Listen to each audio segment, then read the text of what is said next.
Okay, good morning, everybody. Welcome to our symposium,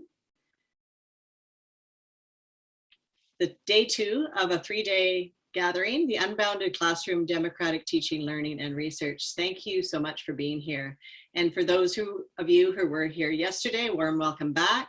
For those just joining us today, a very hearty welcome, and please feel free to ask any questions. There a lot happened yesterday, but we start anew today, and we continue to build an amazing conversation as we go forward. Today we have 2 sets of presentations, and we'll invite you to participate in various moments in the chat with your questions, and then in small groups using some participatory platforms that we have for you. For those of you I didn't meet yesterday, my name is Joanna Ashworth. I'm a research associate with CERI, the Community Engaged Research Initiative at Simon Fraser University. I'm also a founding associate at the WASC Center for Dialogue, as well as a researcher with the SSHRC-funded project Participedia.net. And I am your MC for today. And on behalf of our colleagues at SFU and our planning team, welcome to day 2. So, yesterday, we invited your comments when we first got together on what interests you about the intersection between democracy and teaching, learning, and research. And we began to learn about each other's interests in this way. After a full morning of ideas and stories, our scholar practitioner, Paola Ardiles, provided a thoughtful synthesis of what happened. And I just wanted to share a short excerpt from her words, reflecting on the presentations of the Unbounded Classroom. She said, "We need to ask ourselves, who am I in this conversation on democratizing teaching and learning? And what conditions am I creating for democratic participation in our educational systems? What do I need to continue doing, stop doing, and start doing? What do I need to learn?"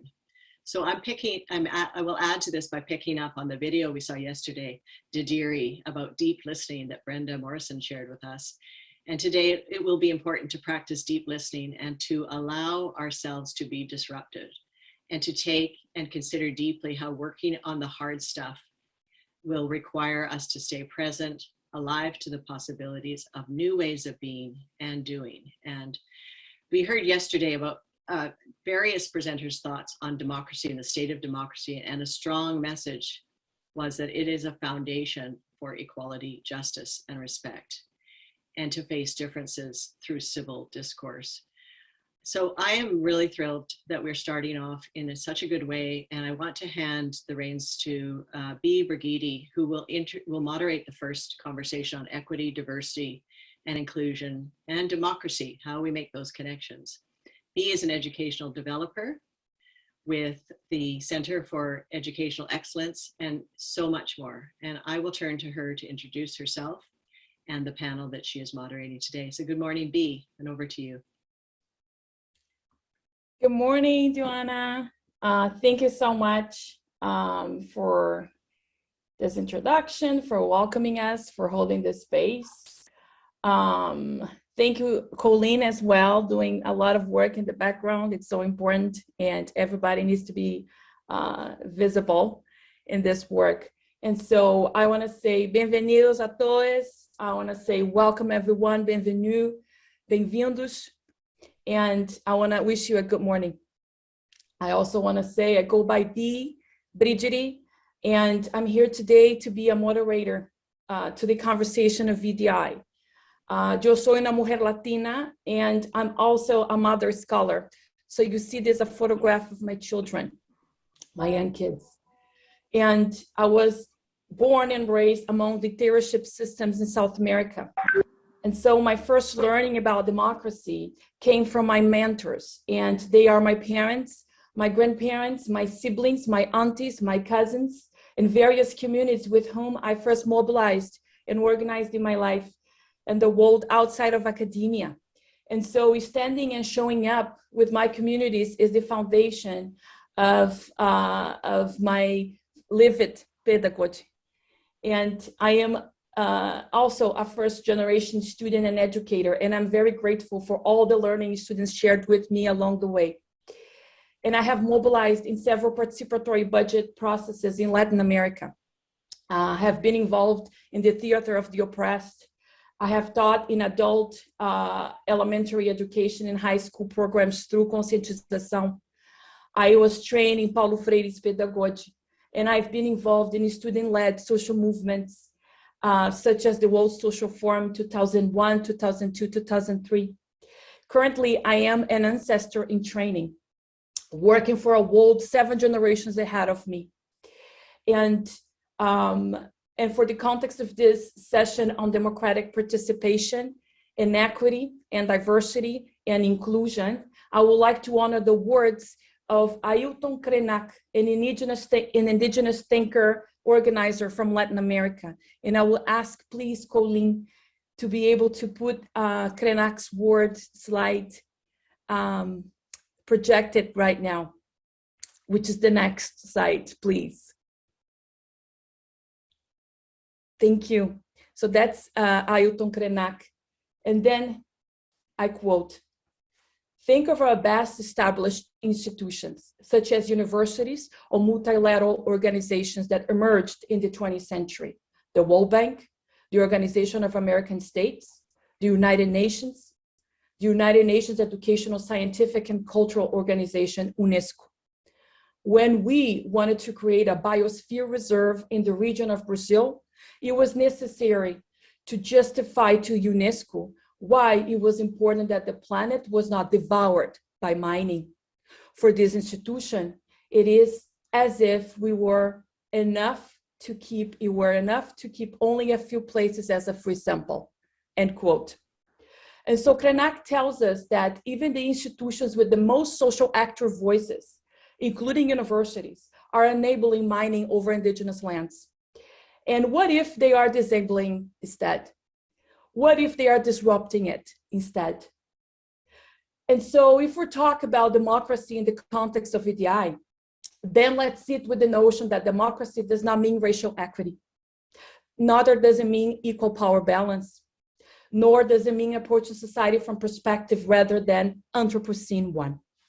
And so our goal in this interactive session today is to connect lived experiences and professional work in terms of challenges and enablers in EDI work at the several colonial universities we work at. And so our conversation is framed by the intentional decentering of whiteness and democratic participation in education. And it's through a circle format. Panelists will flow into a conversation as topics co-created with them in advance.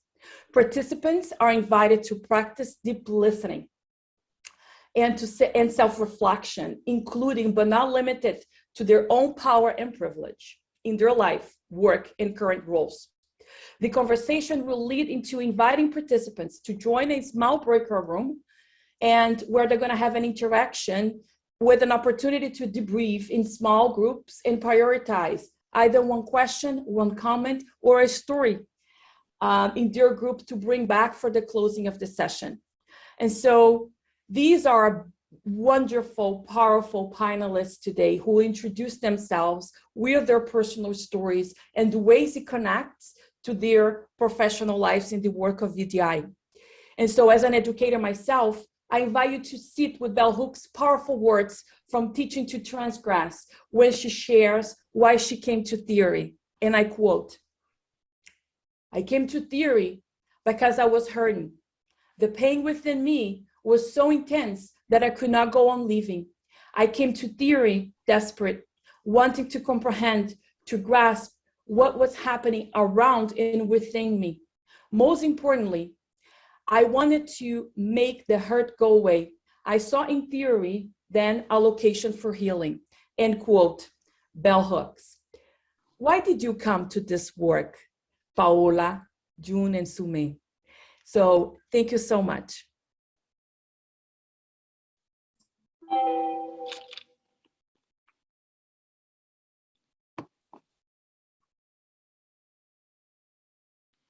Welcome to the circle. Thank you, Bea.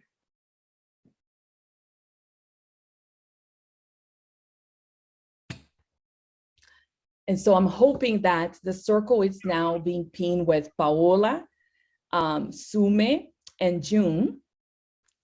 And so we can start this conversation with, we're not really a circle, but pretend that we are right now. yes, thank you. Imagine the circle. So I have here Paola, June, and Sume. Thank you.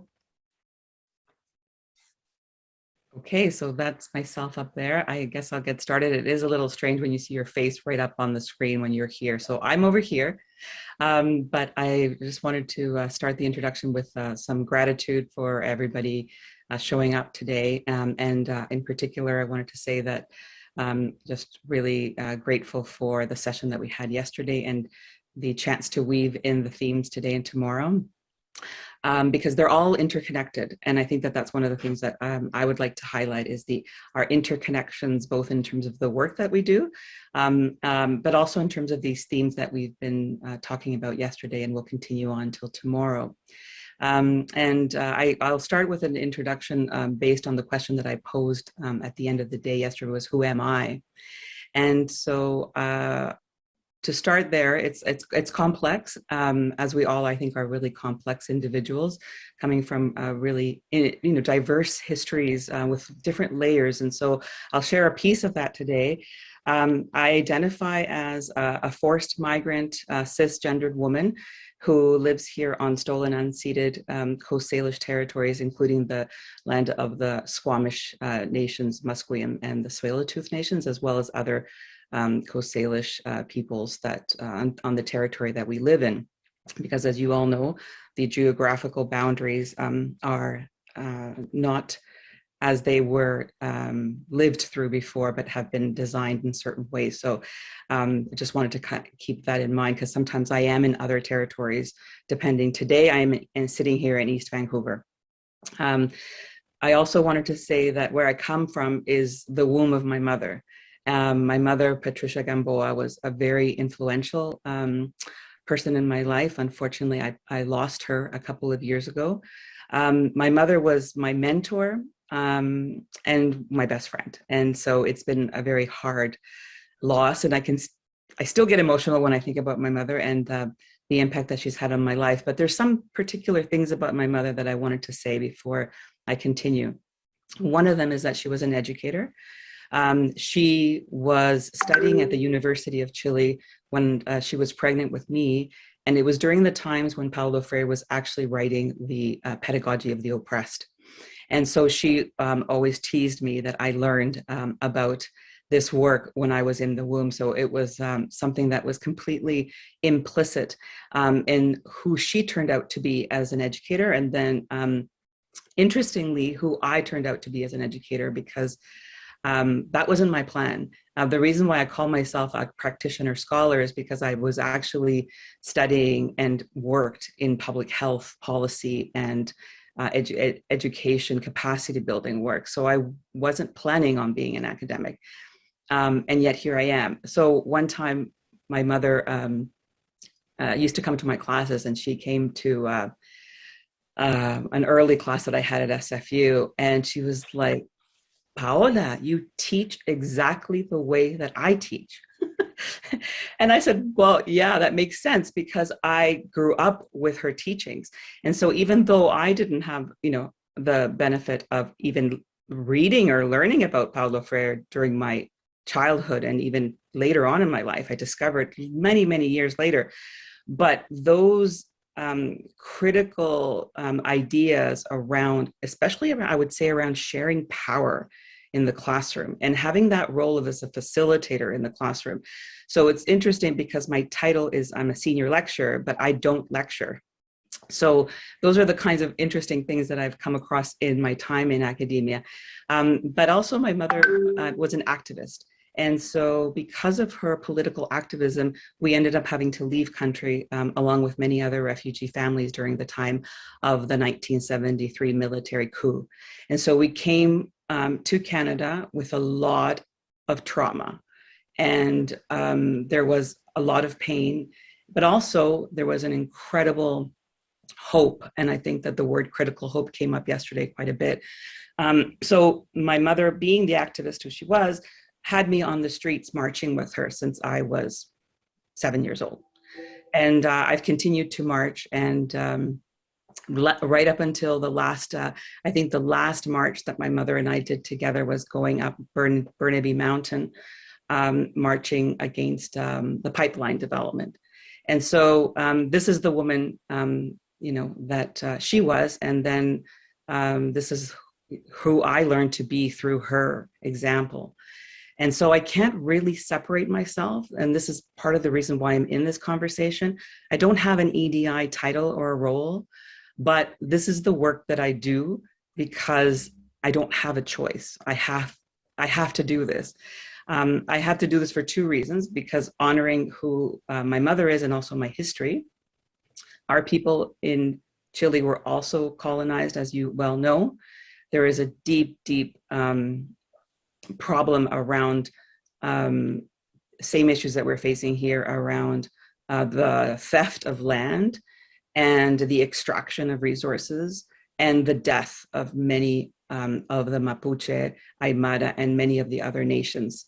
So this is something that continues to happen, of course. And I think that Bettina mentioned yesterday the issue around learning the history of the democratic struggles. That is my history. It continues to be that today. And therefore, I can't separate myself from the personal to the professional and the political. It's all integrated into who I am. And I'm really just humbled to be here with both Sume and June, who I know are going to bring in so much deep understandings of their experience. So thank you so much for the invite, and I look forward to the discussion. We'd love to hear from you, June, from you, Sume.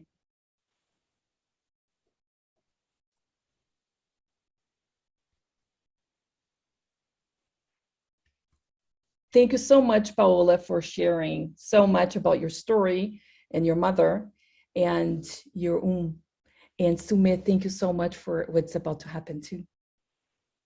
Thank you, Bea. Thank you, Paola. Thank you so much for having me here today. Good morning, everyone. I am Sume Ndumbe-Eyoh. My pronouns are she and her. As Paola was speaking, I was thinking about journeys and how we all get to be in the places we are. I am a Cameroonian feminist. I was born and raised in Cameroon in a town called Yaoundé, which is the capital city of the country. And it made me think about, the ways in which legacies of colonialism continue to impact our lives in various ways. I grew up in a middle-class household. Both my parents were working professionals, and I actually come from a long line of educators. My grandparents were educators in their day, and I have lots of aunties and uncles who remain actively involved in education in different ways. I think growing up for me as a Cameroonian woman, at the time a young girl, issues of gender oppression and patriarchy were very present, I think, in my early life. And my mother was actively engaged in, human rights concerns as a lawyer and things like that. And as I continue, I'd like to acknowledge that I am speaking today from Montreal, Jajage, which is the traditional homeland of the Guinea-Haga Nation. If I was in Cameroon and I was meeting with people who are from the part of Cameroon I am, regardless of where we were meeting, we would acknowledge who we were as people. So I think as land acknowledgements become more common, as they should just be the way things are. It's a good reminder to me that in some parts of our country, in some parts of Turtle Island, those land acknowledgements are still actively being contested. Contested in the sense that sometimes we feel like doing it is too much. Maybe we should just go about our business, but I just want to recognize that it remains, acknowledging where we are, the lands we are, the unceded lands we are, remains a very actively political act.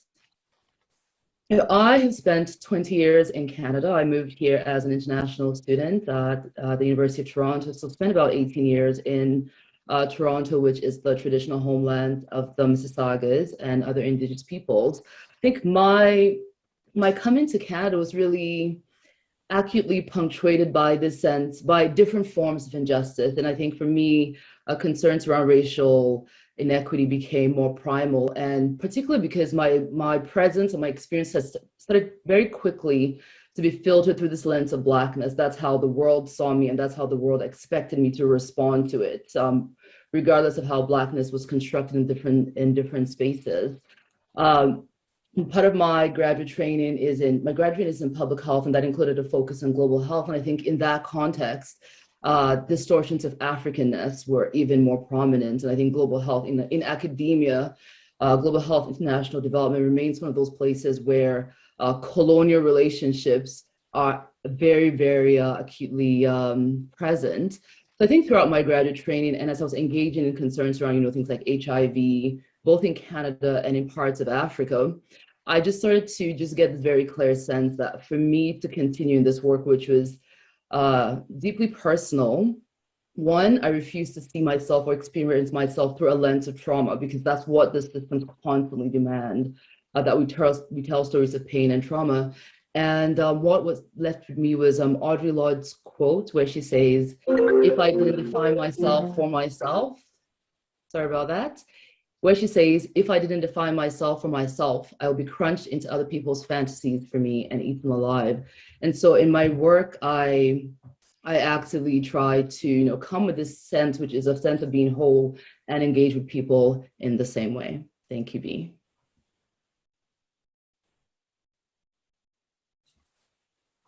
Yes, June.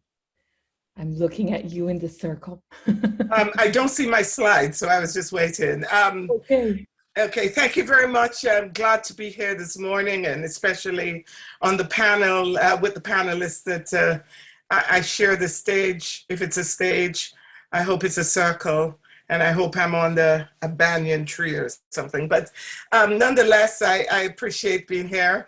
My formal associations I'll start with only because it gets over with rather quickly, and I don't have to dwell on it too much. I've spent a lot of time at Simon Fraser University, only over 25 years, so it's impossible for me not to attach myself to the ways in which I'm defined in that space. At Simon Fraser University, I have, various titles. Most recently got attached to a new title, which is Special Advisor to Joy Johnson, the President, on Anti-Racism. And in our discussions, and I hope you read the press release, because in a detail there, I did ask to think very carefully about that word. And I did ask for an emphasis on anti-Black racism. And we can talk about perhaps in the session why that was critical, especially in the context of teaching, learning, and especially in the context of a university such as Simon Fraser with its deep history as a white supremacist institution. So I'll come up at some point to talk about the collaboratorial. Much of my work in this area have traversed the world. I started out my very, as I must say to you, I loved what you said, Sume, about how you get constructed in Blackness when you come to Canada. At some point, you quickly recognize how you're situated in this country. And as a Jamaican, which I'll tell you about next, it was a reckoning for me of sorts. But the collaboratorial, I bring it up because this is follows work I've done in China with minority groups, racial minority groups in China, which started all the way in the 1990s. Their exclusion and working towards their sense of who they were as minority groups in China. I've worked in Latin America, particularly Peru, where the issue of anti-Black racism hides itself behind the racial democracy. In Latin America, where everybody will deny racism by in fact saying that everyone is Black and indigenous and we're all the same. It's a peculiar kind of racism that is particularly insidious. And it has meant that Afro-Peruvian in particular, where I've done a lot of work, are extremely excluded. So my work is, my thoughts about who I am, which is a question that I'd like to address next, if you could move that slide. This is what I do formally, but the question of who I am is deeply rooted in my past and my history, of course. As Paola, I think, said, I'm on stolen land. So I am a stolen person whose ancestors were placed and savaged on stolen lands. In particular, I talked to the Taino First Nations, indigenous people, I'll say, who were in fact exterminated on, mostly exterminated on the land that we were enslaved on. The Taino First Nations only exist through the mixed race bloodlines, as they call it, mixed race, but through the bloodlines of the people of the Maroons. I put on this slide the people that represent my history, my trajectory. Of course, I am most indebted to the people who endured the transatlantic slave trade. But what's incredible is when I look at my own DNA, for most of us who have lost our history, we have turned in masses, by the way, to DNA to try to get a sense of what's embedded in our history.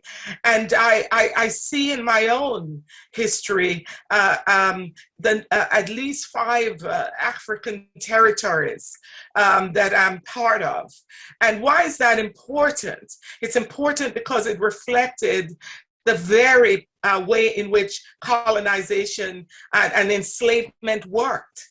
Enslaved people, of course, were not allowed to continue their language, not allowed to continue to create community. So from the very get-go on that transatlantic journey, enslaved people were put together from different territories. So they could not, put together is a nice word. Of course, we were put in most people died. I mean, incredibly hostile circumstances. But the idea was that we would not be able to create any bonds. So in fact, that's why you see most of us, in fact, come from several different racial groups on the continent. So that is reflected in my DNA. Also reflected in my DNA is all the rape and hostility that my people face. So this is the Jamaica at one time, which is my flag here that I'm showing, was considered the jewel in the British crown. And what that meant, of course, was that slaves on the island were worked to death in the pursuit of sugar. And it was often cheaper to import a new slave than to actually encourage reproduction. So in fact, the women that lived to produce me, I am internally grateful that they lived and survived this horrible treatment. And I take the time to give my full honor to them and to the men because I would not be here today.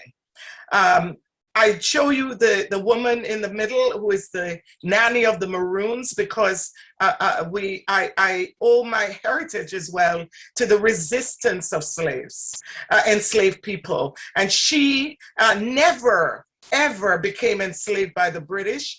And the British, in fact, had to form 3 treaties with Nanny of the Maroons because she refused to be enslaved and in fact is credited with rescuing hundreds of enslaved people. And it is the Maroons, through the Maroons who indigenous lines, and I honor the Taino people where I was born, came from.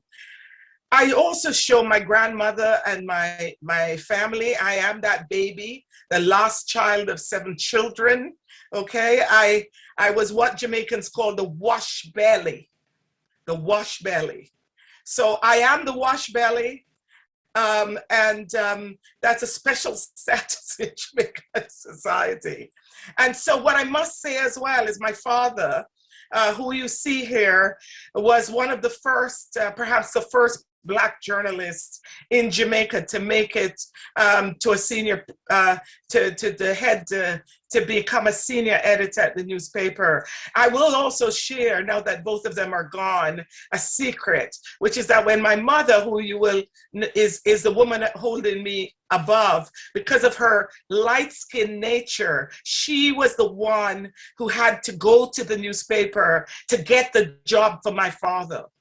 And this remained a pain that he carried for his entire life. But this is a man who started a newspaper with the great Marcus Garvey, who was on the stand defending his paper from libelous sedition because of his fight against colonization. I, like those above me, came from a line of people that I was not allowed to ignore the deep history and the fight. And I also say that we were liberated as Jamaicans from enslavement by not by Wilberforce and all these other people, but because of the continued resistance of slaves across the Caribbean. And finally, I want to give homage to my mother, who from the day I was born looked at me as Caribbean women had to. I read a statement recently that said Caribbean men, colonization was born, the Black women carried the entire weight of colonization as they wiped up the extreme harm to their men and their families. And they continue to do that. And you will see that in the Caribbean to this day. And my mother looked at us, you can see there are a lot of girls there, and said, you will be educated, you will carry the torch. I just show the other two because I'd like to end here. I have 2 quick slides. I continue to write in my discipline around these issues of exclusion in the marketplace. I'm a business prof, a place that has never had a space for my ideas, but only recently I've seen a little sliver. So bringing my true self to an academy, a white academy that has no space for this kind of work. And the last slide, I don't even remember what it is, but I imagine, and the work I now do with Hogan's Alley Society as we work to return the Black community that was intentionally displaced in Vancouver. And I just wanted to say that I think I think it was Paola who said, I want to say that I came to the academy to be an academic, but I had to be an activist. I had no choice. Thank you. So powerful. And I think the 3 of you, it seems like there's a lot that you bring in terms of common experiences around diaspora and being in diaspora and connecting to different experiences and narratives as such. And I appreciate that. And so we don't have much time in this circle, but we do have time to go over some of the major challenges about disconnection and lived experiences and democratic participation in education. And so I was wondering if you could offer some of these major challenges that it seems like you pointed out here and there, but perhaps now you can make very concrete. And then moving on into the enablers in your work and your current experiences as well. So if you could do challenge and enablers together, that would be appreciated. And so I would ask Sume to start, and then June, and then Paola. Please. Thank you, Bea. So as I mentioned in my introduction, I journeyed into Canada as an international student. So I think I'm going to start by talking about some challenges from sort of student experience, which I think a lot of them persist, and also talking about what it means to be doing this work in the context of academia, but really broadly. My background is in public health, which is how Paola and I met many, many years ago. And we continue to connect through various work. So I think about the student experience, and I continue to have lots of conversations with particularly with Black students, I'd say, about how academia continues to be a place where students experience exclusions, like in deep ways, even as the number of Black students continues to increase in most campuses across the country, which reminds me that representation itself it's not a particularly meaningful indicator in terms of racial equity and dismantling whiteness and white supremacy. And that exclusion happens in so many ways. It is, in terms of curriculum, the fact that our curriculum remains highly Eurocentric. Last year, I was invited to do a short commentary for Global Health Promotion, which is a health promotion journal. So I was thinking about the context of health promotion, which is my discipline. And in that, I talked about a couple of things. So one is that in the discipline itself, we have programs where you don't actually have content which is relevant to students' lives. And not just the Black students who are there, because learning about, say, anti-Black racism, colonialism, anti-Indigenous racism, these are not concerns just for Black or Indigenous students. These are concerns which we should all care about regardless of our discipline. We need to understand how it manifests in our particular disciplines and things like that. And what that does is, for a lot of students, then it turns them into activists. Right? Most students don't come into university trying to be activists, right? You come there because you want an education, but then you find yourself in this extremely violent, hostile environment, which usually would say it wants you, by the way, because if you look at when you look at, say, the vision statements or how programs describe themselves, a lot of the times they will say, hey, come, we want you, we value social justice, minded. But then you find yourself in the classroom engaging with your classmates, with your professors, and that's not what you experience on a day-to-day basis. And so then you become an activist. One of the, I think, things I've seen shift is, which I think is very encouraging, is that students have always been organized, but I think that organizing is going out of academia, right? Students are actively engaging with communities around them to hold institutions accountable, which I think is a very promising trend. So I think in that sense, we need to be thinking about who's teaching, what are they teaching, how are they teaching, and also who's learning and how are they expected to learn. I recently returned to the classroom, and it reminded me, as a student actually, and it reminded me that academia actively wants to create that hierarchy between teacher and learner. And it does so in different ways. It does so in the ways in which our universities are organized spatially, right? So it's like the corner office versus the dingy dark room for graduate students and things like that. So there are this subtle ways of organizing academia which signal this inherently unequal relationship between student and learner. In terms of what I see as some potentials, I am currently the director of the Black Health Supports and Enablers. Okay, I've skipped to the last question. I'm going to stay with the question there. Sorry about that. So just in terms of supports and enablers, I think what has remained a support and enabler for me throughout my life and career has really been community. I'm reminded by Leanne Simpson's words, and Leanne Simpson is an Anishinaabe scholar and writer, and she talks about the fact that settler colonialism is really designed to breed isolation. It's really designed to keep us apart as people, as individuals, but also as communities.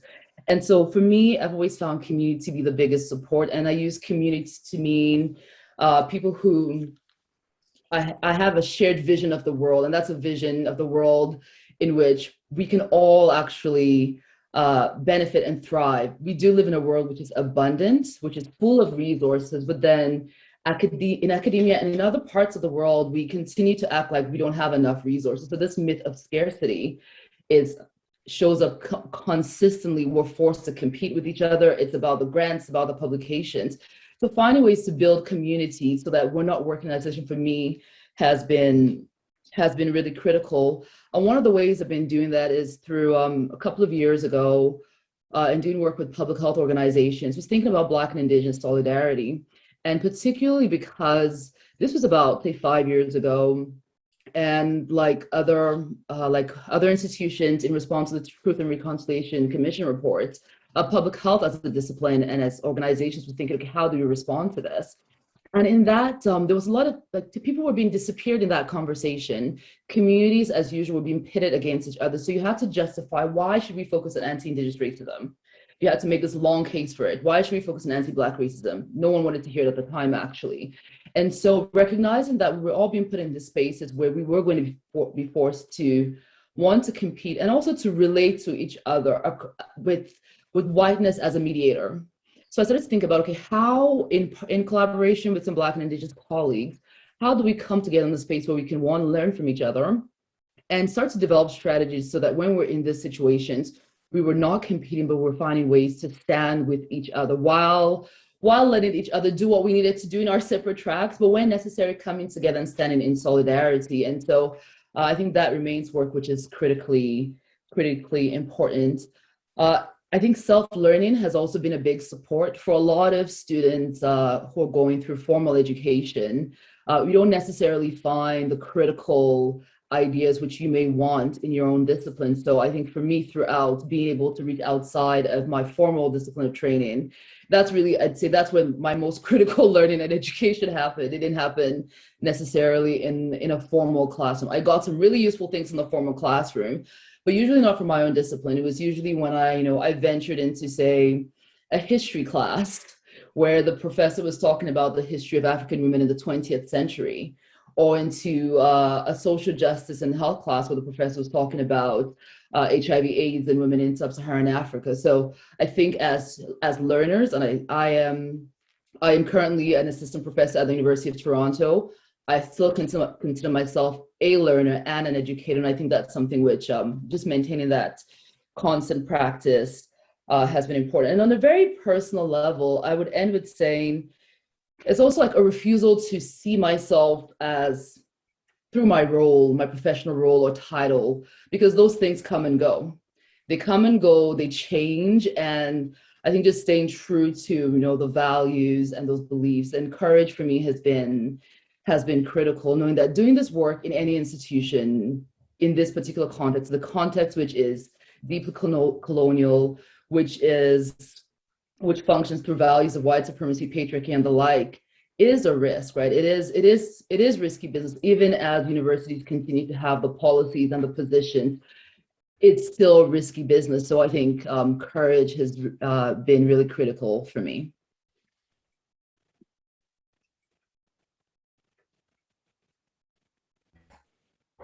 Thank you, Sume. And we were imagining this circle, but I actually see everybody at the same, so here. So I want to say thank you, Sume. June, if you could please join the enablers and challenge conversation. Thank you so much. I realize we're short of time and I've had a long career. So I'm just going to try and see if I can support some of what Sume says. I have been in academic for a very long time, and as a graduate student, I arrived as this enthusiastic, I must tell you, person. I grew up in post-colonial Jamaica at a time where the construction I had for myself was a person who was going to that colonization had been dismantled. We were post-racial, we thought. Certainly the Black Lives Matter, the Black Power movement had happened.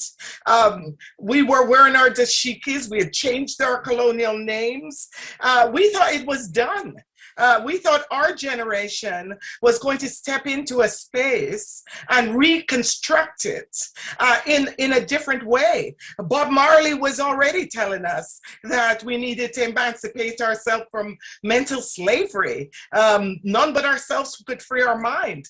This was a Jamaica and a world where, if you looked across, the non-aligned movement was emerging. We had Indira Gandhi. I was a young woman as I met her. And she stood up and gave my own prime minister a standing ovation because we had joined our hands across the Atlantic and across Latin America. We were as Black descendants and as well ex-colonial power holding hands across the world.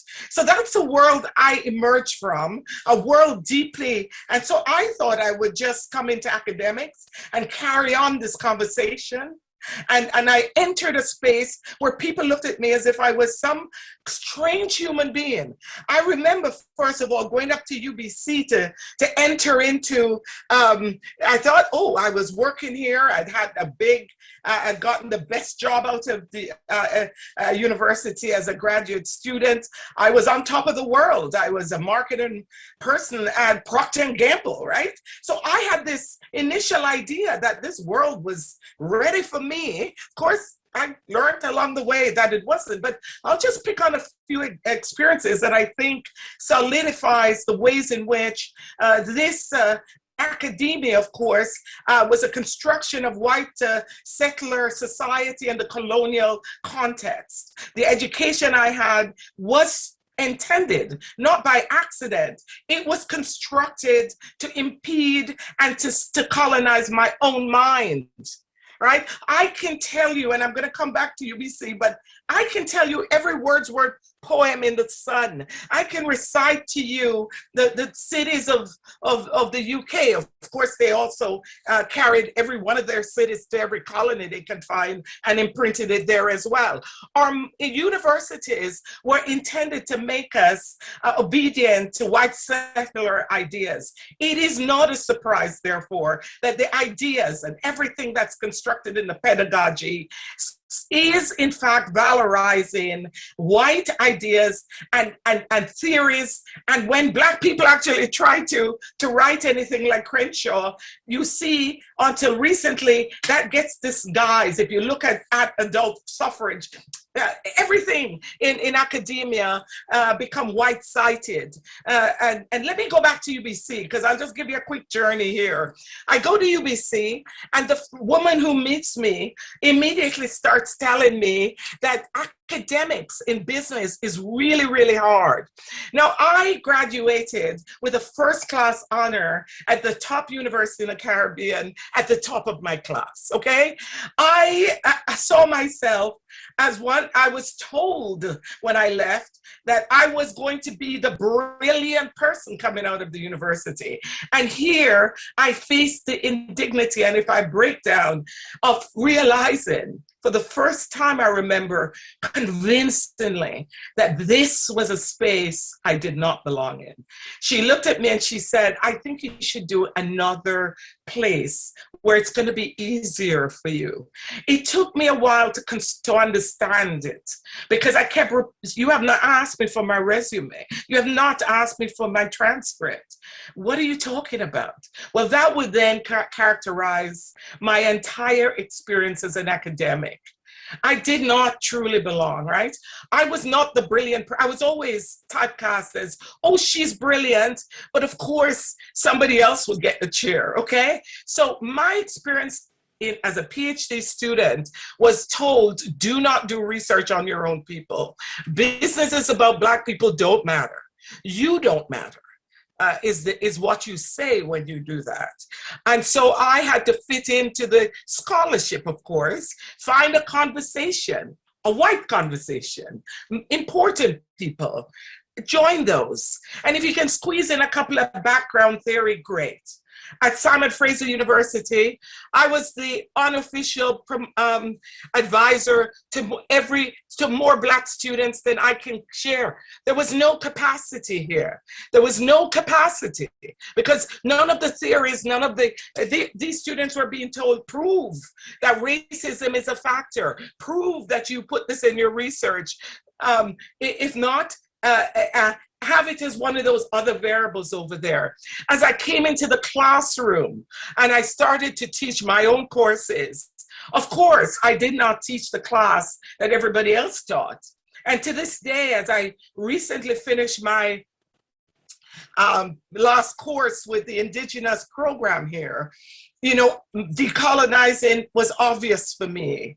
These conversations did not start 2 years ago for me.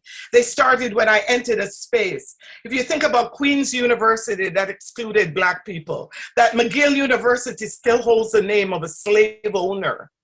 Let's remember that this is a country that was built, and most universities globally, to support the colonial experience, to support the genocide of Indigenous people, and to dehumanize Black people among other colonized people. Okay, so that's where it starts. So everything that you look around, and I know Sume talked about the geography, the physical aesthetic, how it's designed, the kind of hierarchical structures in the university, the construction of who knows what, where knowledge comes from, the white world, and we are allowed to be, we're even allowed to be articulate, we're allowed to be wonderful, but we're never allowed to be intellectually bright. I mean, or if we are, then we're an exception to the rule. Okay, so it's constructed in a specific way for a purpose. So enablers. How do we dismantle this thing? Of course, we need to recognize it's in the very roots and DNA of everything we do. And I think if we don't start there and recognize that every single, okay, discipline at Simon Fraser or any other university has been built and constructed in a specific way to valorize specific people, deeply interrogating this and recognizing that we know very little, but we know a lot about very little. We know a lot about European ideas. We know so much about it, including the Enlightenment theorists who were deeply racist. When our students sit in that classroom, and here's what, when they sit there, they are, and I use this word as carefully as I can, it's intellectual violence against them. Okay, they are, because you continue to reproduce these inequities and exclusion, and they have to fight for their space in that classroom. And if they get it, it's in a perfunctory way, as if they matter only at the margins. So again, I have not, I'll be honest, I won't spend a lot of time on the enablers I have experienced. I'll tell you what I think needs to happen. I experienced very few enablers within the context of my life, okay? My enablers were what my mother and all the sayings where she would send me out and say, you got to stand on crooked and cut straight. You got to stand on crooked and cut straight. My mother said the world will not be designed for you. It will be crooked, but you stand straight. You continue to do what you do. You have no choice. And as one of the greatest sociologists of our times, I remember W.E.B. Du Bois said, I could not remain in academics and watch Black people being lynched and burnt. I had no choice because the academy had no interest in what I was doing. And he went on to write the most celebrated sociologist, in the sense that most people have stolen his ideas, and that's another conversation.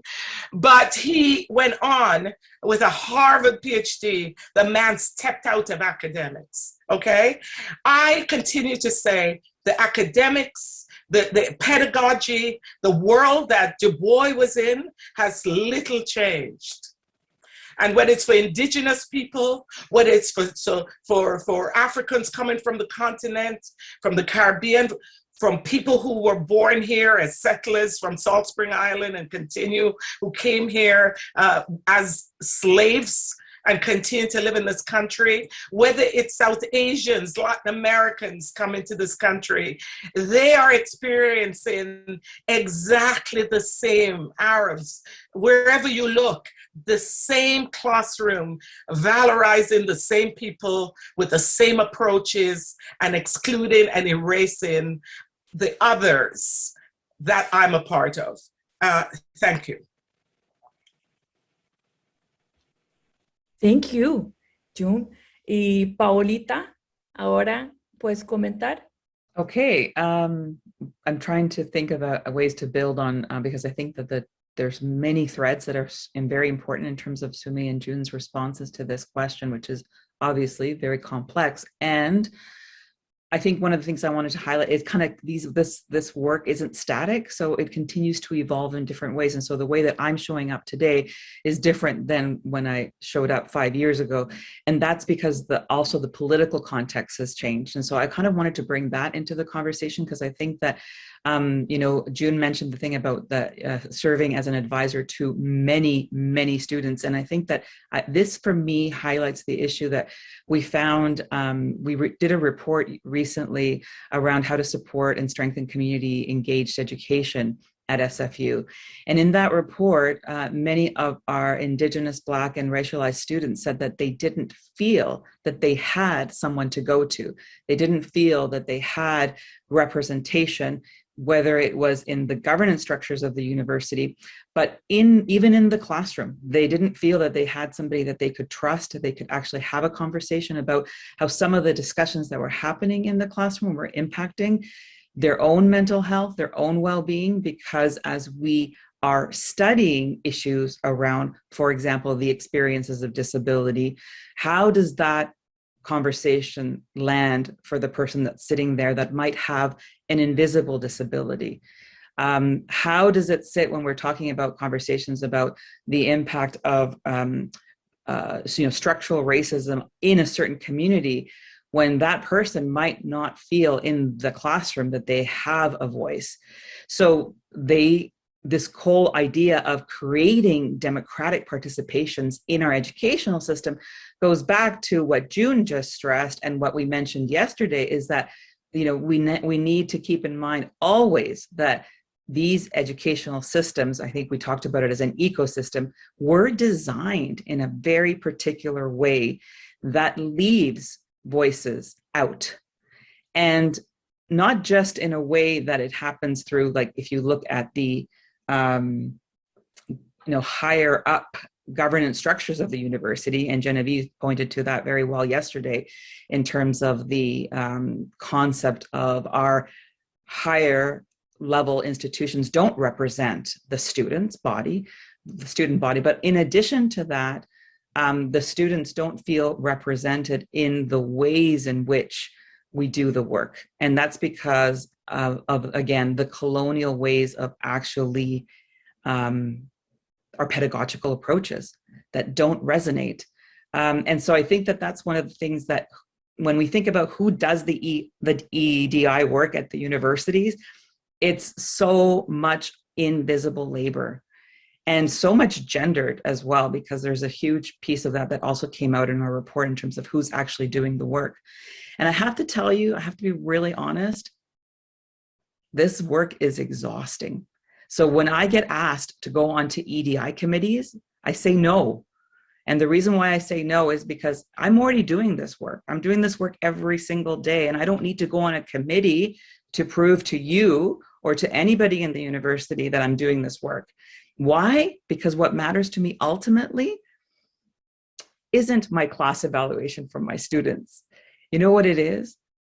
It's the email or the phone call that I get a year, 2 years after they've left, when they come back to me and they're asking me for advice on moving forward some advocacy effort that they have going on in their community.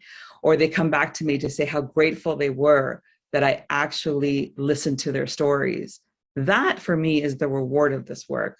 And so I just want to challenge the way that the university is also setting up these structures of EDI, because we haven't built a collective vision on what that should look like or who those positions should be accountable to. So, I gave a lot of feedback when these positions were being developed, because I got pulled into some work in my faculty, and because I was one of the people that was leading some anti-racism work in the Faculty of Health Science, I got nudged. Oh, wouldn't it be great if you could then step into this director level role? And I'm like, hell no. And you know why? Because even today, I don't feel safe. And so the enabler for me to do this work is creating communities where I do feel safe, where we all feel safe, where we can share our experiences and our voices. And I think that it comes back to the issue of compassion and care.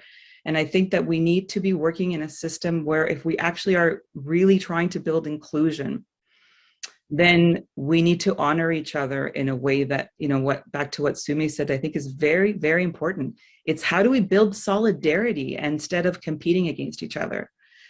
And I'll leave it at that because I have more ideas around some opportunities. Thank you.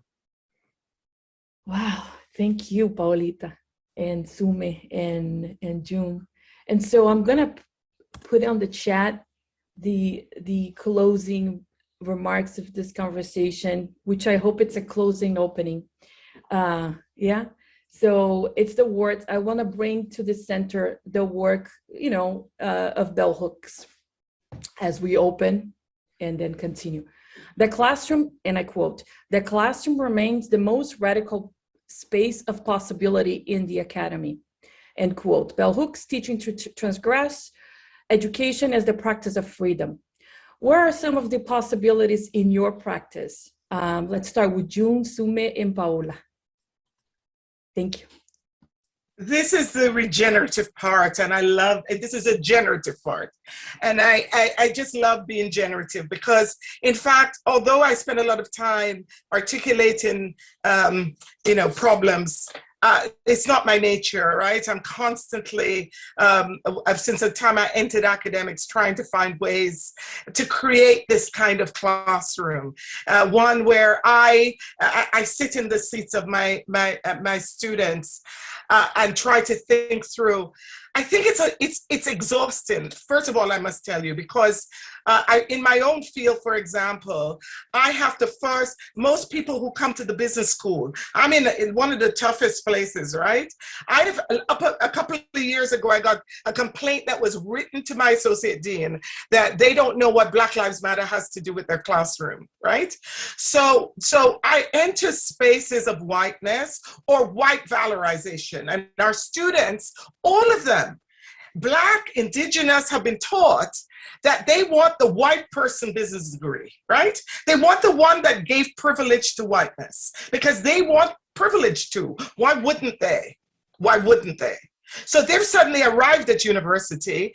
I've done the significant circuit it takes to get there. And now they're sitting in my classroom. And now I'm telling them that this whole thing they've learned about has to be upended. So I think one of the first things I try to think about is that the system is broken. So our jobs as educator is to think about disrupting it, not build it, not reinforcing it.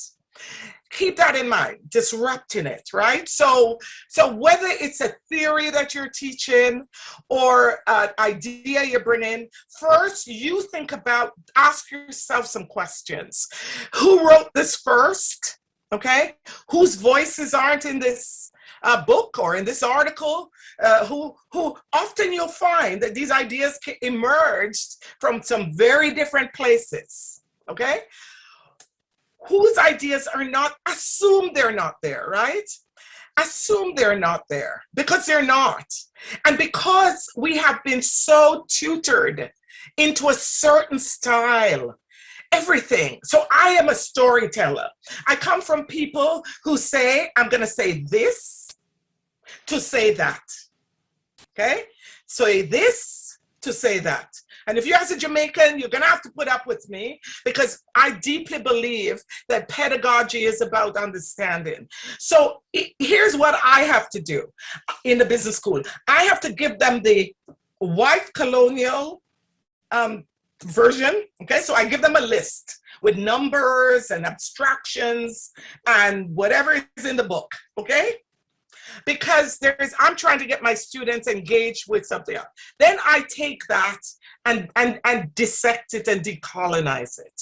So my students in the business school do all their projects on, last course was on Rwanda, right? And the second with Tanzania. And on all of these places in the world they never think of. And at the beginning, they're like this, right? They're like, what the heck am I going to go through? But at the end, they suddenly give me a transformation because I don't preach at them. I take them through a journey where they come to see that everything they have learned, the creativity, the lack of creativity, the lack of insight, gets revealed to them. And so I pull on sources wide and far. My pictures, if I put a picture up, it's well thought. If I'm going to illustrate something, boy, it's whose voices, whose faces, whose whatever is not usually in front of them. I spend a lot of time in the details, right? Because I think it matters. And I do a lot of volunteer work because I have no choice. So grad students come to me, other places, because there is no capacity now in the system. But I think that we all, let me just say this, the great promise of this is that when you get to see the ideas that you have missed as educators, when you get to see the approaches and the great value of different styles and all the ingenuity that comes to you. Because even I was taught not to use this thing. I was taught to like sit there like that if I wanted to be taught. And one day I thought, that's not what I'm going to do. That's just buying into this same bullshit. So I am going to be me. I'm going to quote, I'm going to give them the vernacular, and all of a sudden they're swinging with me they're moving with me. And one student said to me, and I never forgot it, he said, you taught me how to be a Sikh. I didn't understand that I could bring myself as a Sikh student and center it in the classroom and understand myself. So I'll add there. I think we all can do this, but it really takes some thinking. But when you do it, it's wonderful.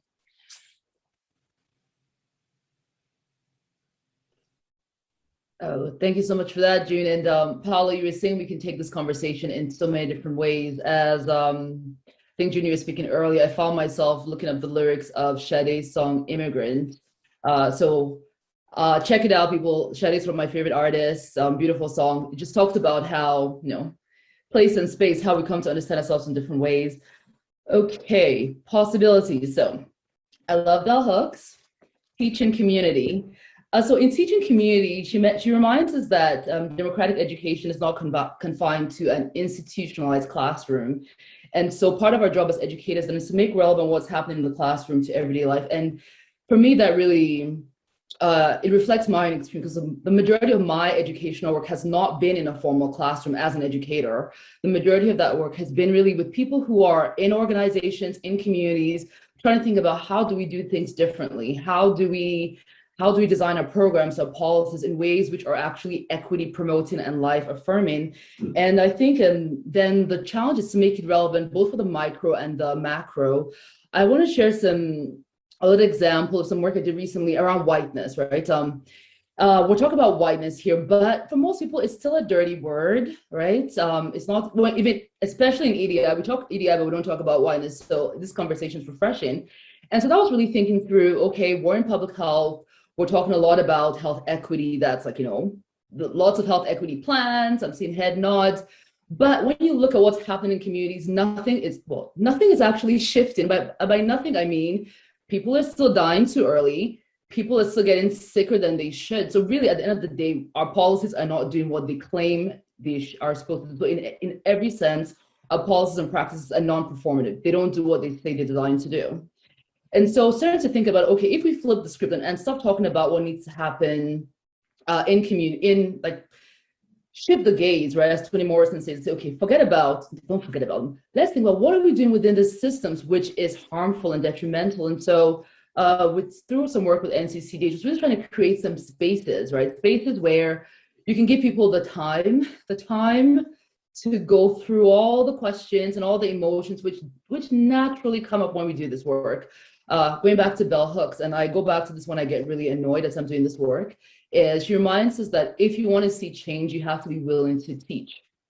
If you want to see change, you have to be willing to teach, right? Because it's sometimes very frustrating because you think, well, shouldn't we be there already? But part of engaging in this work is understanding that the world is shifting. We have to continue to learn. We have to continue to teach, and that is just a part of it. And I'll share a few things which we tried to highlight in that work. The big one for me, I think, which stood out was this idea of making space for emotions. I've been in spaces recently where there's been this huge discussions about whether or not as researchers we're allowed to bring emotion to our work, which I found fascinating because I thought we're beyond those conversations, but apparently not. I think if we're going to do this work, we have to make space for the emotions without doing so in a way which doesn't center whiteness, right? But acknowledging that we're talking about things which impact us all in deep, profound ways. And it impacts brown, black, white, it impacts us all. I often use this example of a few years ago, and a lot of you will find this a very familiar story. You're out with your friends, you're having a good time. At this point, I lived in Toronto, so I was on a fancy rooftop somewhere downtown, and we're in there and we're getting ignored. Like seriously, we're sitting there for like 30 minutes, no one is looking at us. And so my friend says, can I speak to the manager? Because it seems like you don't want us here, right? And in that moment, you could see his eyes just wide open and saying, no, that's not it. Of course we value. So even though we pretend as if racism doesn't matter, whiteness doesn't matter. I think for all of us who live in this land, we do understand how it shows up in very acute ways. So just creating space for that to surface. So it stops being this thing which is just beneath the surface, but which is highly visible. Because I believe that once we start to identify them, the ways in which whiteness manifests, it provides us opportunities to act differently. Some of us will choose not to act differently. I think that's true. But I think for the vast majority of people, when given that opportunity to really engage differently in the world, most of us choose it. It may not be consistent. There will be contradictions, and that is part of the work, but continue to make space for that. I think one of the things in terms of possibilities is, Paola, you were talking about all these committees, and there's too many committees. There's too many committees, that's a problem. But I think it's also an opportunity for us to hold these institutions accountable in a very public way.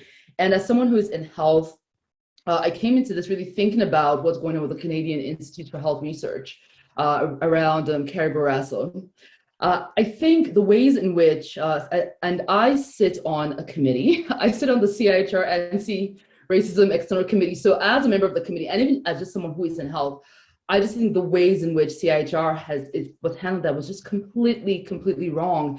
It was just another reminder that even in the presence of structures, policies, because we've seen them all, the new things being developed, when you're faced with this moment which really is a moment for you to demonstrate to Indigenous peoples and to all of us that you're taking this work seriously. CIHR failed woefully. So I think that when we witness this, it's an opportunity for all of us to come back to those institutions, to remind them of the things they say. And I've been playing around with this idea of refusal, and in a sense, refusing to engage with institutions which really do not deserve our country. They don't deserve our labor. They don't deserve our ideas. And it's a tricky thing to play around with and think about when you refuse and when you give, and how you do that in ways which are strategic. But it's something which I continue to think about as a very powerful organizing tool. I'm going to end with talking a little bit about the Black Health Education Collaborative and a bit of who we are. So the Black Health Education Collaborative is really a community of Black scholars and practitioners. Right now, our folks are from University of Toronto, Dalhousie University, and Manitoba, and we'll continue to expand that.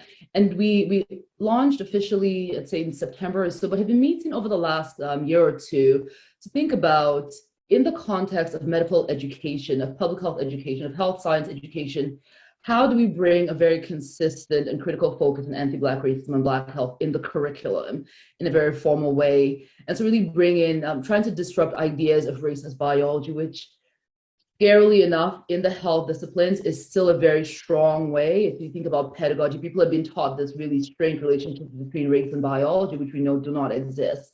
So how do we absolutely disrupt that in ways which sometimes, with systems, with institutions, but sometimes in ways which are, disruptive and holding those institutions to account. So I'll invite you to check out our work. It's I'll drop the link in the chat box so you can check it out.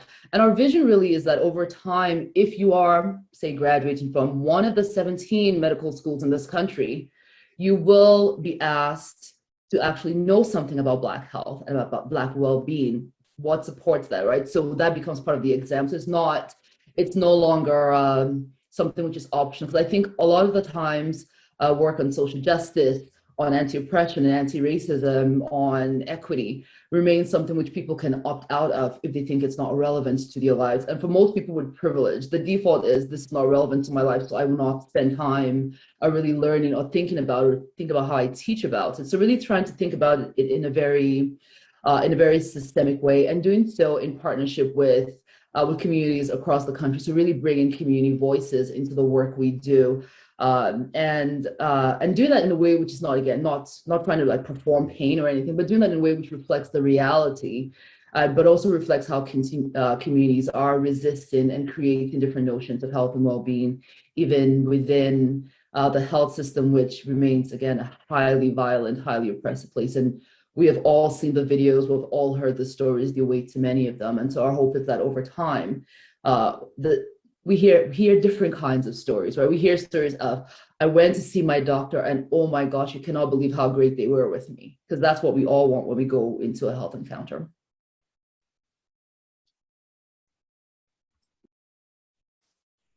Gracias, Sume. Paulita?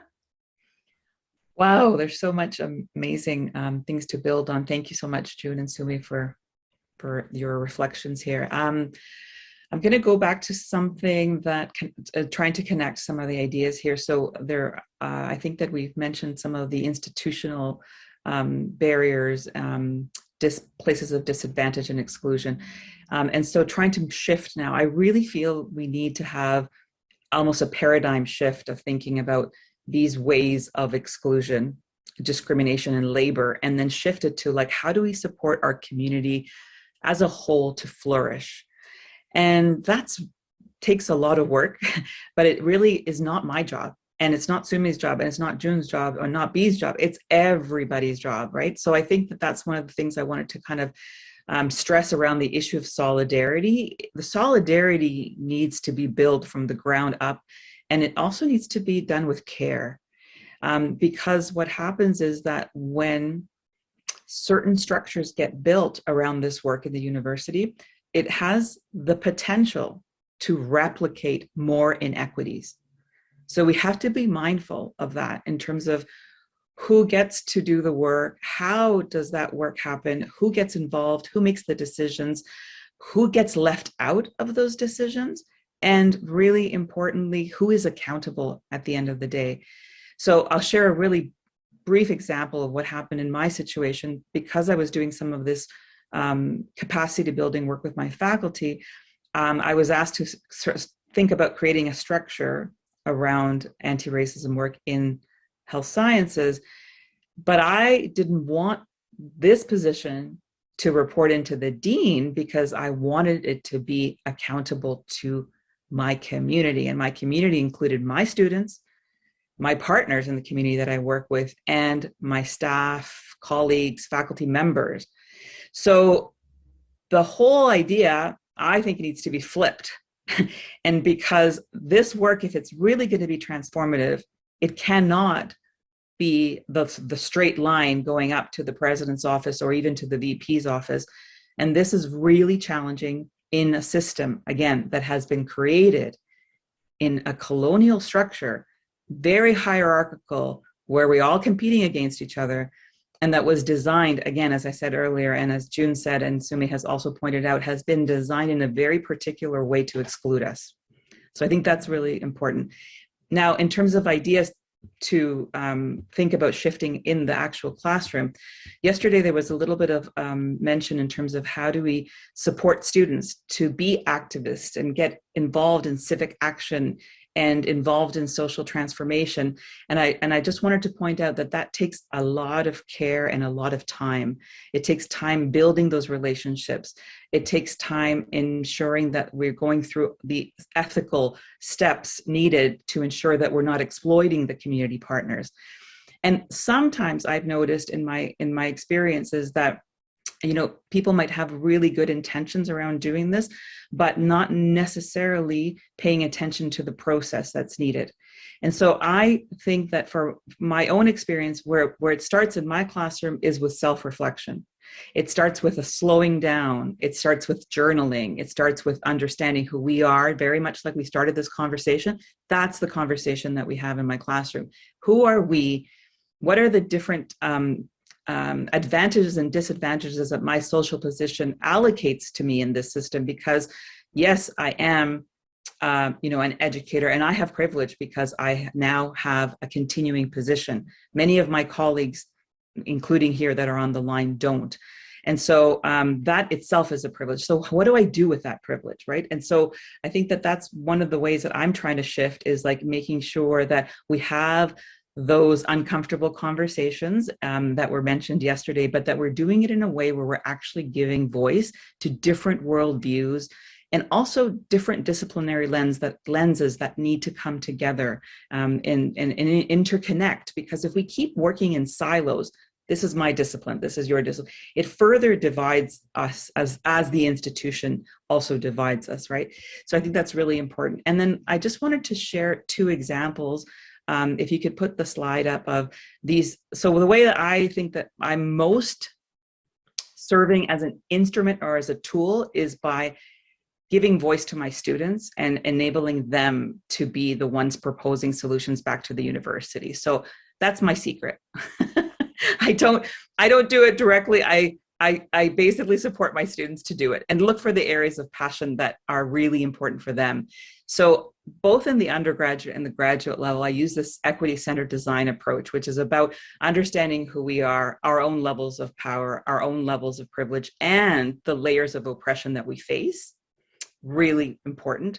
And then when we have that, then we can start building relationships with partners that I have already been engaged with for 6-7 years, so that the students are going into environments where those conversations have already happened.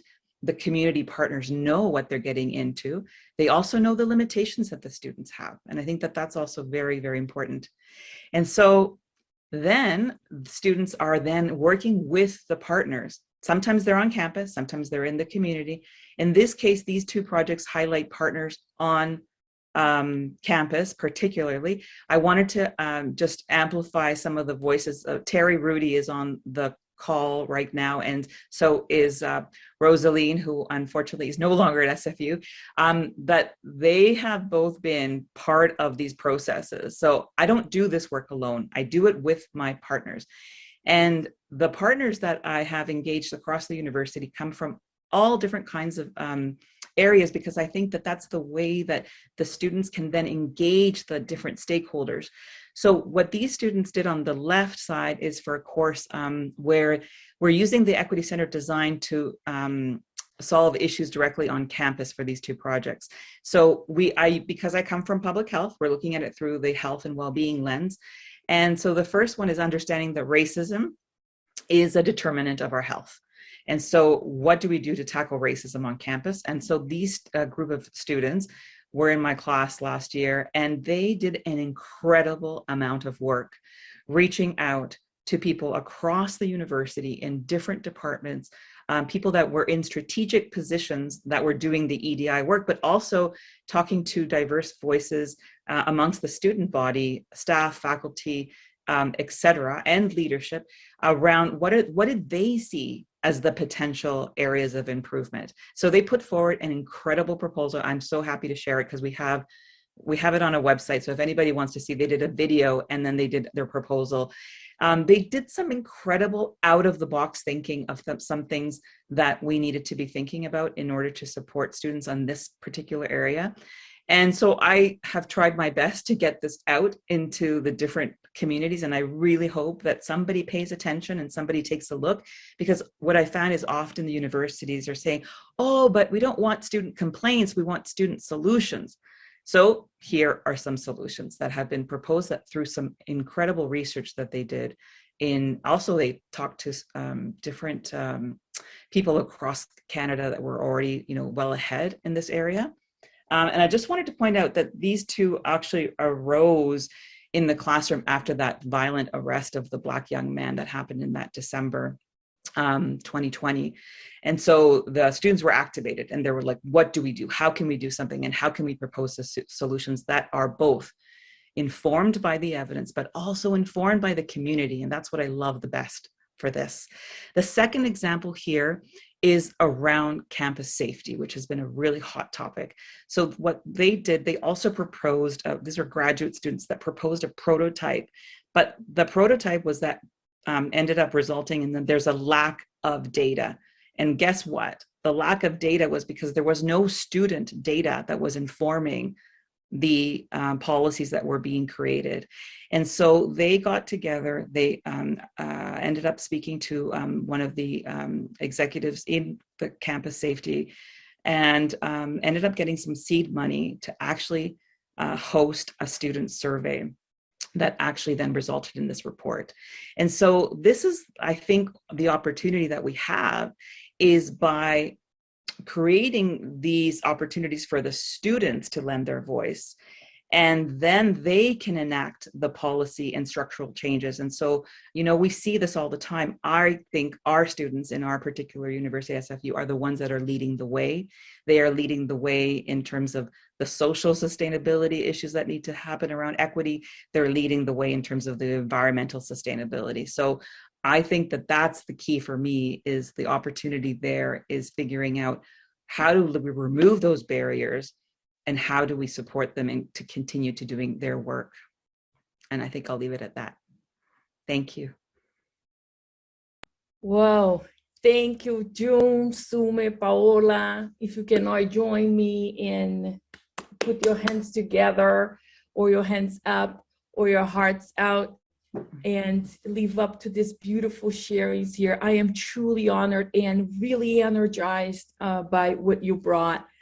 And I am inviting everyone to continue in this self-reflecting conversation as they use the Padlet link with 2 specific questions that we wanted to share with you. What are some of the ways you do EDI work in the classroom that centers IBPOC, racialized communities, and creates a flourishing learning environment for students and in and beyond the classroom? But also, from what you've heard today, from what you've unlearned or learned today, or both or all, what do universities need to truly decenter whiteness in the conversation of EDI and democratic participation? And so Padlet there with a password. Keep going as we understand this is a very dynamic process. I think if anything, these 3 powerhouse women here brought to us this idea that many things shifted, many things changed it, and many things are still going to happen. And so I invite you to deep writing as you think. Thank you very much for this opportunity. And I want to again thank Joanna and Colleen for all the work that happens in organizing this. And thank you all for taking 1.5 hours of your lives to be with us today. Muchas gracias, muito obrigada, and have a lovely rest of the event. I know that there is a break now and you're gonna come back at 10:40. Joanna? Yeah, thank you so much, Bea. Thank you, Sume, Paola, June. You have really, well, you can see the chat's just been exploding with appreciation and the resonance that so many people have expressed. And thank you for your work, and thank you for stimulating our imaginations and challenging us on so many levels. It's just been such a rich and important conversation.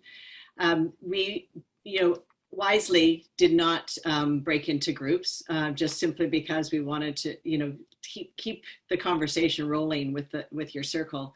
But there are some questions, as Bea pointed out. If you want to share your thoughts and reflect on those individually, those go onto the Padlet. For those of you that weren't here yesterday, the Padlet captures your ideas and we can share them back, or you can simply see the thoughts of each other. So it's a good way to share, but without necessarily going into small groups. So right now I'm going to invite you to take a short break, and we'll come back at 10:40. We have a really exciting panel this afternoon, or it's not this afternoon, we're still in the morning, on community engaged research, and we'll keep the conversation going. I think we're primed and ready, I think, to engage even more so. So thank you again, and we'll see you back here at 20 to 11.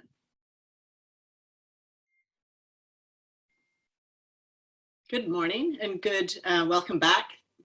I hope you had a moment to stretch and be refreshed. Before we start our second panel for the morning, we wanted to introduce you to a project called Participedia, which I think is a good bridge for the conversation into the latter part of this morning.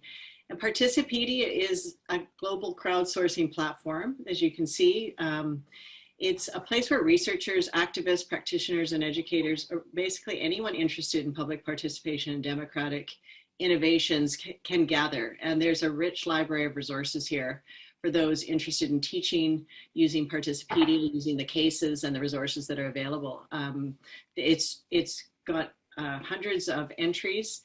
You can use the cases to teach with. You can prepare cases on democratic innovations to share on the site. And I just want to share this video and just give you a sense of this project, since Participedia has been one of the real inspirations for this symposium, and certainly something that many of us who are on the organizing and planning group for the symposium have had some relationship with. So just a little blurb about Participedia to stimulate your interests.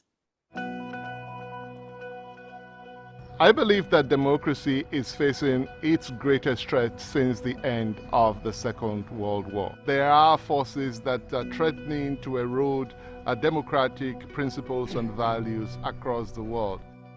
Xenophobia, inequalities within and between nations, rising forms of populist nationalism, the disruptions of COVID-19 pandemic. Participedia responds to these challenges in democracy by mobilizing knowledge to defend and expand democracy around the world. Participedia has produced a platform that allows us to very rapidly gather and map emerging democratic innovations. For example, in Cape Town, in South Africa, Black Sash works with very marginalized communities to develop the capacity to ask the state why it is not providing basic social services.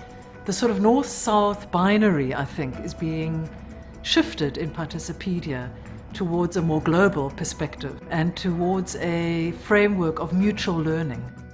We're especially interested in Participedia in understanding what kinds of innovations work for what types of issues, when, where, under what conditions, trying to figure out how to translate democratic innovations that work in one context to new contexts. Participedia offers a large array of experiences and ideas and proposals and experiments covering over 1,800 cases and 330 method entries all around the world on every policy issue and public problem almost that you can imagine. The Participedia platform has generated more than 2,000 active users who are contributing and engaging with content. Participedia has a very exciting design team, women-led and women-driven. The designer, developer, we are all women and all inclusive. The data are public, the code is stored publicly. We use a lot of open source technology.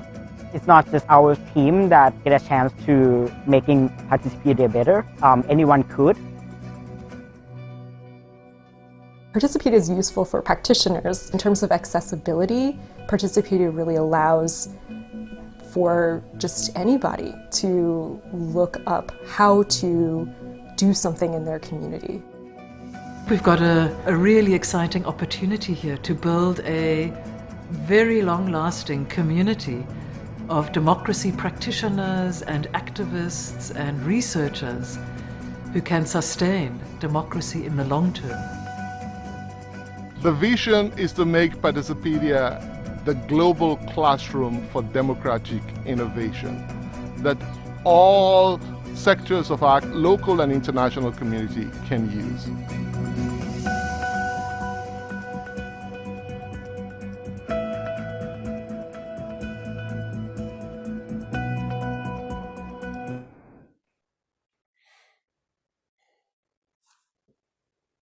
That's great. Oh, and if you're interested in following up, Jessie Carson, who is part of the women-led design team, He has put the link in the chat. So now on to our exciting panel. I want to introduce the moderator. Johal is the director of Simon Fraser University's Van City Office of Community Engagement. Hi, nice to see you. You're also the co-director of CIRI, the Community Engaged Research Initiative at SFU. So a little bit about he has a PhD in Communications and Media Philosophy from the European Graduate School and has worked on the Vancouver Agreement. This is a historic collective effort to address urban economic and social development. He's been an advisor to 2 British Columbia cabinet minister, co-founder of UBC's Humanities 101, and chair of the Impact on Communities Coalition. And has written and co-written a number of interesting books, book chapters, articles, and he also hosted what is referred to as a knowledge democracy podcast called Below the Radar. So that's just really scratching the surface of who is, but I will turn it to you now, to moderate this amazing panel on community engaged research and its potentialities for experiential democracy and bridge building. Great. Thank you so much, Joanna. I just want to begin by saying I'm on the territories of the Musqueam, Squamish, and the Tsleil-Waututh peoples. When I think about this topic early on in the 90s, when I was organizing and working around a project called Humanities 101, I met Jim Green, who was later a counselor in Vancouver. He'd been a community organizer from 80 to 1990, he'd been involved in many university projects, but he was a big critic of university research, particularly in the downtown East Side neighborhood. And so I inherited skepticism and critiques of the university and how they engage in communities historically. And even when I started my position at SFU, it took me many years to say yes to involvement in community engaged research projects. And so what we want to entangle and think through and interrogate today are the possibilities of community engaged research, their relationships to democracy in a proper sense, and also conversations that remain on the margins and the periphery that I think are really important to bring out into surface, because this is a field that's still evolving. It works through multiple disciplines, and we have a wonderful group of panelists with us today to help us think through these questions. Stuart Poyntz is a professor in the School of Communication and co-director of the Community Engaged Research Initiative at SFU. Dr. Kari Grain is a research associate in SFU's Community Engaged Research Initiative, where she co-leads the CIRI Graduate Fellowship Program. She's also a faculty member in UBC's Faculty of Education and teaches in the Master's Program in Adult Learning and Global Change. Brenda Morrison is a associate professor in the School of Criminology and director of the Center for Restorative Justice. So we have a wonderful group of people who have long histories on these discussions with us. So I'm going to first ask Stuart Poyntz to please share some thoughts. Welcome, Stuart. Thank you, Am. I want to thank Am and Joanna Ashworth and the team that's organized the Unbounded Classroom Conference. It's a tremendous honor to be here, and I want to acknowledge as well the honor I feel in following the panel that preceded us, the rich and lively and dynamic conversation that really centered a number of issues about race and justice, whiteness, and how institutions of knowledge production operate. And the need to disrupt those relationships is a really profound context to think about community engaged research. I come to you from the unceded and stolen territories of the Musqueam, Squamish, and Tsleil-Waututh nations. I'm actually coming from the area, the space the Squamish call Kemkemalai, which is East Vancouver in my sense of where I'm located. I thank Colleen for her organizing of the screens and some of the slides. And really when for the talk that I want to share with you, I want to center community engaged research and how it operates as a powerful, enabling, and disruptive force in the university and in its relationships with communities and with public worlds. In this sense, I think the panel that we're going to share with you and my contribution is very much about the generative capacity of institutions to disrupt power relations and create democratic formations, democratic opportunities that foster democratic cultures, which I see community engaged research as absolutely being central to. My own experience in community engaged research, which I want to define and say more things about shortly, really comes from what you see on the screen as a history of work with largely with young people in civil society organizations, using media and the arts as vehicles for disrupting their exclusion from power relations, of taking positions and action around matters of common concern that operate in our lives. That work with young people in a host of settings, not only in Canada, but internationally, has really shaped and informed and helped me to make sense of community engaged research and its potentials. So I'm happy to talk more about that, but really I want to take a higher order perspective on community engaged research and what it can do for us in fostering democratic engagement. When I think of democratic cultures, when I think of democracy itself, I think of democracy as a cultural, institutional, and practical set of formations, in the sense that it's based on action.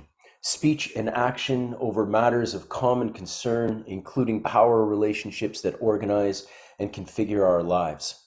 And what I'm going to talk about from here forward, if we can move to the next slide, is about community engaged research and the way in which it supports facilitation and, the way in which it facilitates and supports the hopes of democracy. Next slide, please. Fantastic. As I said, I want to situate community engaged research as a practice and say a few words as well as part of this introduction around the Community Engaged Research Initiative, which Em and I lead, and a number of other people involved in the event Unbounded Classroom are involved with. When we think of community engaged research, we think of this as a really vital and powerful thread of research and community university entanglement that's been part of Simon Fraser University's history really since the very beginning of the university in the mid-60s. This is a thread of political, democratically enabling research and action that has been part of the definition of the self-definition of the university and the public understanding of the university. And it's this thread and this history that we very much want to hold on to and amplify through the Community Engaged Research Initiative. To do that, we've moved forward, brought forward not only a host of actions, but a real sense of what community engaged research aims to do. And with that in mind, I want to say that in a really profound sense, community engaged research aims at generating and facilitating the active participation of individuals and communities in knowledge formation, in knowledge creation. This happens through a host of disciplines and a host of practices, but at the center of it is a sense of joint responsibility, a joint responsibility for the design, the execution, and the outcomes that come from research between communities and researchers and the places where they operate. The premise of community engaged research is about reciprocality, reciprocal relations that acknowledge different contexts of power in the development of research objectives, the development of research programs. It's premised on an assertion that the inclusion and the that inclusion empowers research findings that have greater relevance to the communities that they're concerned with. Community members bring crucial contextual information to the way research unfolds. The inclusion of community members thus ensures that research findings are used and have use within the communities that they're meant to impact, that they're meant to respond to. CERI's role in supporting this kind of research work across different community spaces, across different disciplines, is really in building a social infrastructure within the university that can both bring the university into meaningful relationships with community and allow community to take advantage and use the resources of universities, of university researchers in meaningful and normatively powerful ways that help communities to respond to their own needs, their own demands, the injustices that have been part of their living reality. In this context, where an ethical sense of research is profound to the practice, one of the aims that we're setting up and working through with community engaged research is situating the university as a bridge builder with community. What I mean by that is specifically that community engaged research enables public-facing universities to fortify and support and build public knowledge that strengthens communities, that empowers community, by creating meaningful, impactful, and actionable research that builds from and serves community. In this way, community engaged research expands the web of university participation and participation of the university in communities. And it's this entanglement organized through ethical relationships that constantly need to be revisited, refortified, sustained in ways that allow communities to build themselves and sustain their own futures, is really vital for thinking of what the ethical vision of community engaged research entails. Can we go to the next slide, Colleen? In looking at how community engaged research operates, one of the fundamental tasks and provisions of this practice, it seems to us, is the sense in which community engaged research allows lived experience to come into knowledge creating, knowledge fortifying, knowledge building practices. And when we say bringing in lived experience, I want to be clear that this is not in a way that expands or extends extractive relationships.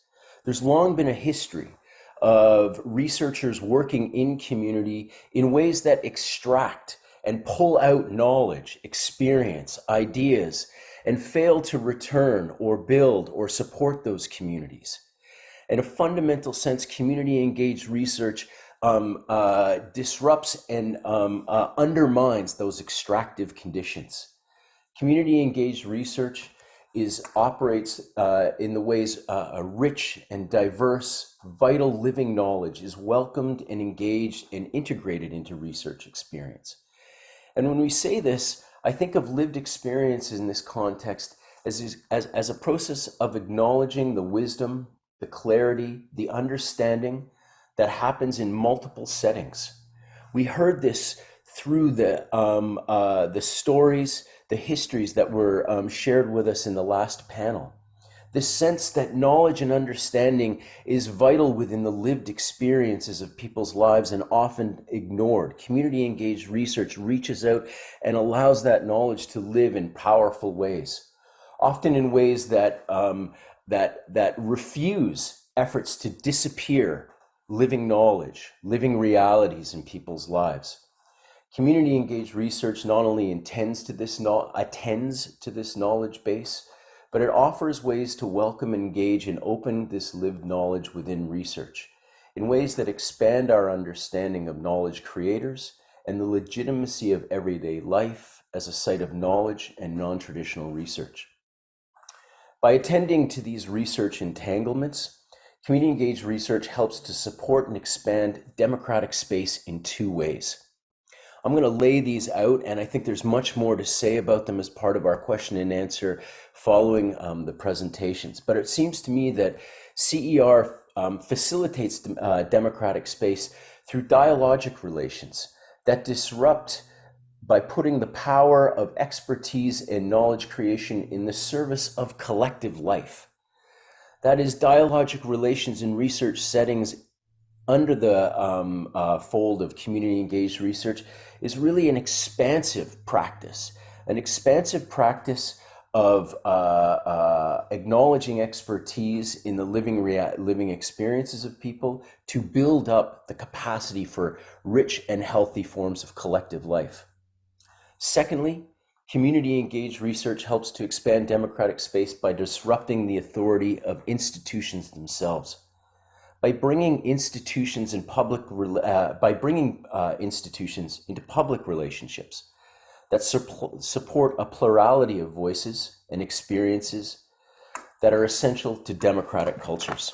Can we go to the next slide? Thanks. SIR does this work by creating a language of code translation across and beyond the university.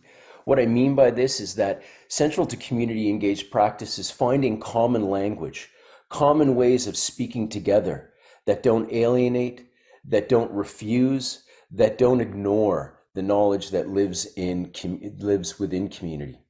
This involves a process of code translation, finding words, finding ways of speaking to each other that facilitate understanding and expansive knowledge. It also involves creating conditions for democratic participation in knowledge promotion and community formation and action. This means two powerful things, it seems to me. Could we go to the last slide, please? This means two powerful things. It means, one, challenging the political economy of research. And what I mean by this is that part of community engaged research is about acknowledging, attending to, taking apart, deconstructing, contesting the way money and institutional forms of governance shape knowledge production. There's no question that research funding, that research practices centered within universities and other post-secondary institutions have a capacity to exclude, even when they're used, as money is often used, as a tool of reciprocal relationships. Nonetheless, we need to attend to the way money and institutional forms of governance operate to cloud that potentiality, to undermine the ability of community voices and community representatives to be involved in research work.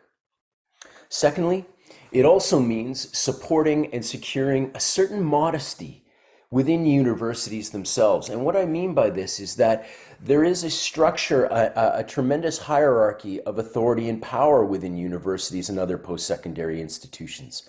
Those of us who are involved in those institutions are highly aware of the hierarchies that we're operating in. Those hierarchies can undermine a kind of modesty in the way the university works outside of itself, beyond itself.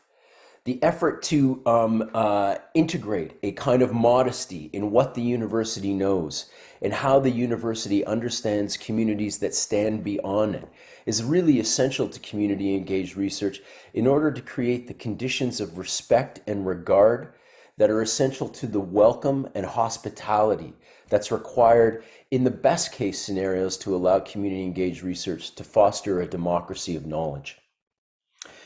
Community engaged research, when these issues are attended to, the political economy of research, the need for modesty within institutions, the ability to open up spaces of participation, to facilitate and generate community-centered knowledge. When this happens, community engaged research marks the integrity, the legitimacy, the capacity of communities.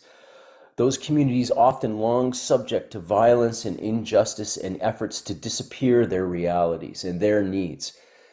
Community engaged research marks the possibility of shaping and creating new horizons of knowledge creation that involve more, that serve the needs of communities themselves, that allow them to mark and create just and democratic futures. I'm going to stop there because I think there's a number of issues that we're going to want to return to, and I very much thank again for being welcomed into this conversation. Thank you so much, Stuart, for sharing your thoughts, and look forward to the discussion with everyone else shortly. Next, we have Brenda Morrison, the Director of the Center for Restorative Justice. Welcome, Brenda. Thanks so much, Am, and Stuart, and Joanna, and so many more. I'm so inspired by yesterday and this morning's panel. I feel like I've been held by a web of powerful women in particular, deep in the womb of life, like in the essence of who we are and what we bring to democracy and education and to learning and growth. It's just such a privilege to be here. My heart is full. And with that, I would love to go to my next slide. I would like to acknowledge that I'm calling in today from the land of the Coast Salish peoples, a diverse group of peoples. And I'm calling in today from a little island known as Niklalaquam, otherwise known as Bone Island. And literally, this is the view from my window that I'm sitting beside. I look out over the Salish Sea to one of our other institutions. I was alumni at the University of British Columbia. But there on the sea, it reminds me of the juxtaposition of two worlds. In the background, we have the tankers that represent for me a particular worldview of the rise of the industrial age within a colonial framework. And in the foreground, we have the people of the Salish Sea, the First Nations, and how they lived and worked and played on this land. And you know, in the background, it reminds me of a transactional worldview. And in the foreground, it reminds me of a relational worldview, a very deep relational worldview. And in my field of practice, I have restorative justice, where I'm the privileged to stand on the shoulders of the late Liz Elliott, who founded the Center for Restorative Justice and passed 10 years ago this year. The practice of restorative justice comes from the indigenous people of this land. It comes from the early work of giants like Judge Barry Stuart, who realized early in his work that, you know, as a circuit court judge up in the Yukon, he says, I see the same people all the time. What I'm doing isn't working, and turn to the First Nations up north to develop a new way forward, because our justice system is a colonial system. It has a particular infrastructure and ontology by design for a particular group of people. Restorative justice by design and intention is community born and led. And these ideas resonate with many of the ones that we've heard this morning. It's community born and led. It finds reason for emotion. It's about horizontal accountability to each other, not to the nation state. And remember that in our colonial justice system, the offense is against the state, not the individual victim. A victim becomes a mere witness to their own crime, their own injustice. In restorative justice, we value storytelling that contextualizes the facts of the case. We prioritize inclusion over exclusion. And in that context, we want to repair relationships. You know, violations are not only a violation of a rule of law, they're a violation of relationships. So restorative justice leans into that relational space. And it's a different ways of operationalizing human rights. Next slide, please. So Eleanor Roosevelt, another great woman, asked the question, where, after all, do universal human rights begin? And she says, they happen in those small places close to home. So close, they cannot be seen on the maps. They cannot be really institutionalized or operationalized at the level of the nation state, where the universal, where the Declaration of Universal Rights was ratified. But they're in our neighborhoods, they're in our schools and our colleges, our factories, our homes, our offices. That's where we need to operationalize human rights. Hence the purpose of this symposium. Next slide, please.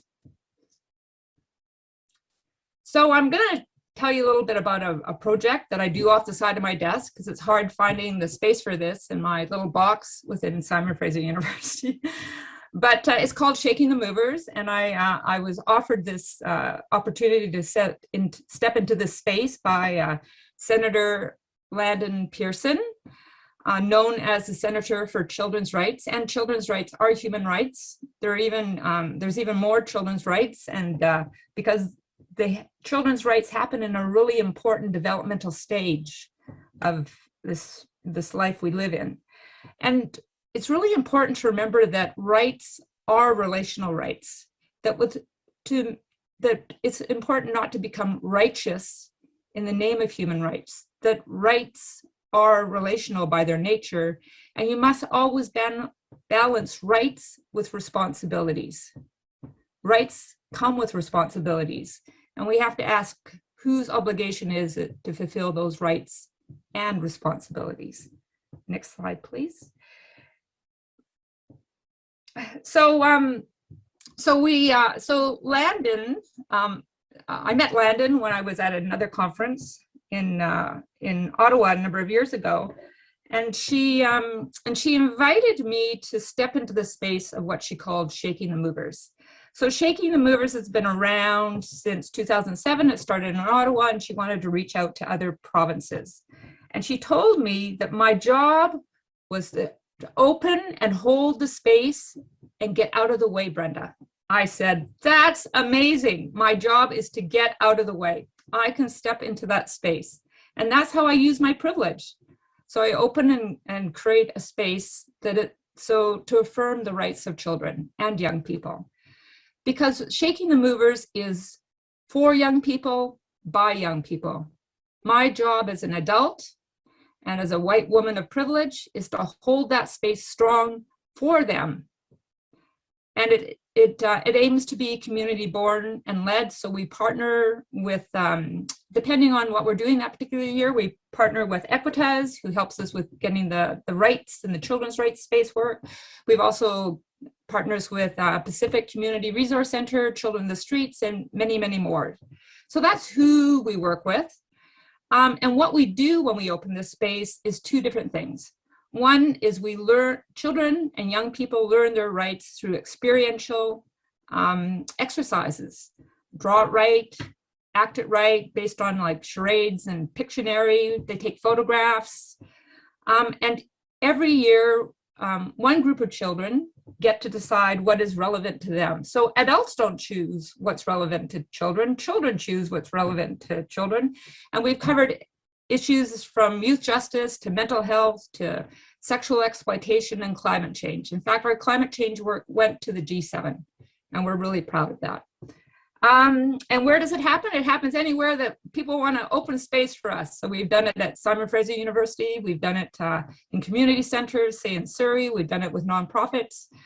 Anybody who wants to hold space for us, we can work with you. It's been happening with Landon since 2007, and it came to BC in 2014, and we've been holding one every year since then. And why do we do it? We want to uphold children's rights in those small places close to home. Canada signed early onto the declaration of the Convention for the Rights of Children, and conventions are stronger than declarations. We can hold Canada accountable, just as Cindy Blackstock is holding Canada accountable to the rights of Indigenous people. And that case is still in front of the court. It is like, it breaks my heart that she has to keep doing that. And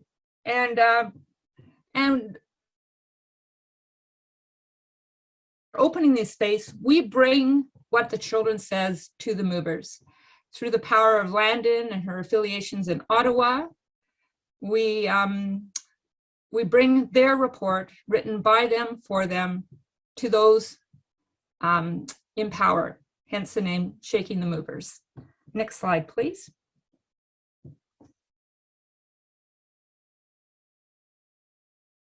So how do we create this space? It's all about deepening the relational ecology for the youth, by the youth. So we give them lots of training. we need to train them to do this work well. So we typically train young undergraduate students that come out of my class, and I offer them the opportunity. I can't give them any course credit or anything, but they do it in a voluntary basis. And we start by training them how to hold a safe space, and we use it from restorative justice practices that we have learned through our Indigenous people. We often use the work of Kate Pranis, who wrote an amazing manual called Circle Forward. And in fact, the very first training for Shaking the Movers happened right here in my home, in my own living room. And my students remember that. It's just like Paola said, they remember the training for this work here on Nicolaquam. So we train them in how to hold a safe space based on restorative justice practices learned from our Indigenous people. We train them in children's rights and how these experiential exercises work so they can facilitate from their own experience. Then we bring in, depending on the topic that's chosen, we bring in NGOs that are relevant to the topic. So when we did sexual exploitation, we brought in Children of the Street, and they did some work with us too. And then the youth designed the process for the children. So it's co-created. And we always start with a co-creating a values or a values charter. So it's all about co-creation every step of the way. And we us adults keep on stepping out of the way. We use a youth facilitation process. We build on a lot of the work from UCAN, which is for youth by youth. Then the report is written in a very child-friendly way, so the children whose voices we're hearing can see their voice and their recommendations in the report. That report goes to an annual meeting of the Children's Rights Academic Network. We affirm the report and amplify the report. And then the report is presented to the movers. Next slide, please. So here, I just wanted to show you, this is a little bit about how the value charter emerges over time. And all those values are kept at the heart of the circle process, right in the center of our circle. So they're right there front and center, sort of like in the womb of the circle. So we can keep them front and center as we go through the process of hearing the voices of the young people we're working with that day. And next slide. And these are some of the things that the children tell us. And when we open the space for the children have a lot of really important words of wisdom. They actually have less unlearning to do than us adults. And so they speak from the heart. And when we open the space for them to listen, for us to listen to them, and we talked yesterday about the importance of deep listening, the concept of Didiri, the reason we have 2 ears and 1 mouth. The children tell us education in school in every country about their rights. Create a social echo, person to person, community to community, nation to nation. We need to talk generation to generation. We need to pass on our own language to our children. The importance of language and the diversity of language that keeps communities strong. Children need to know their rights. They need to speak up. We need adults to learn more about children's rights too. Children can create a positive ripple effect, and we need more spaces like Shaking the Movers. And next slide. So our very first Shaking the Movers happened in partnership with an NGO, Pacific Community, out in Surrey. They work with sexually exploited young people who often have a very negative experience with adults. One of them said that the scariest thing in the world is a man in a suit. But we held that particular Shaking the Movers over at Simon Fraser University, and one of the young people there who lived on the street, who was sexually exploited, got the opportunity to come to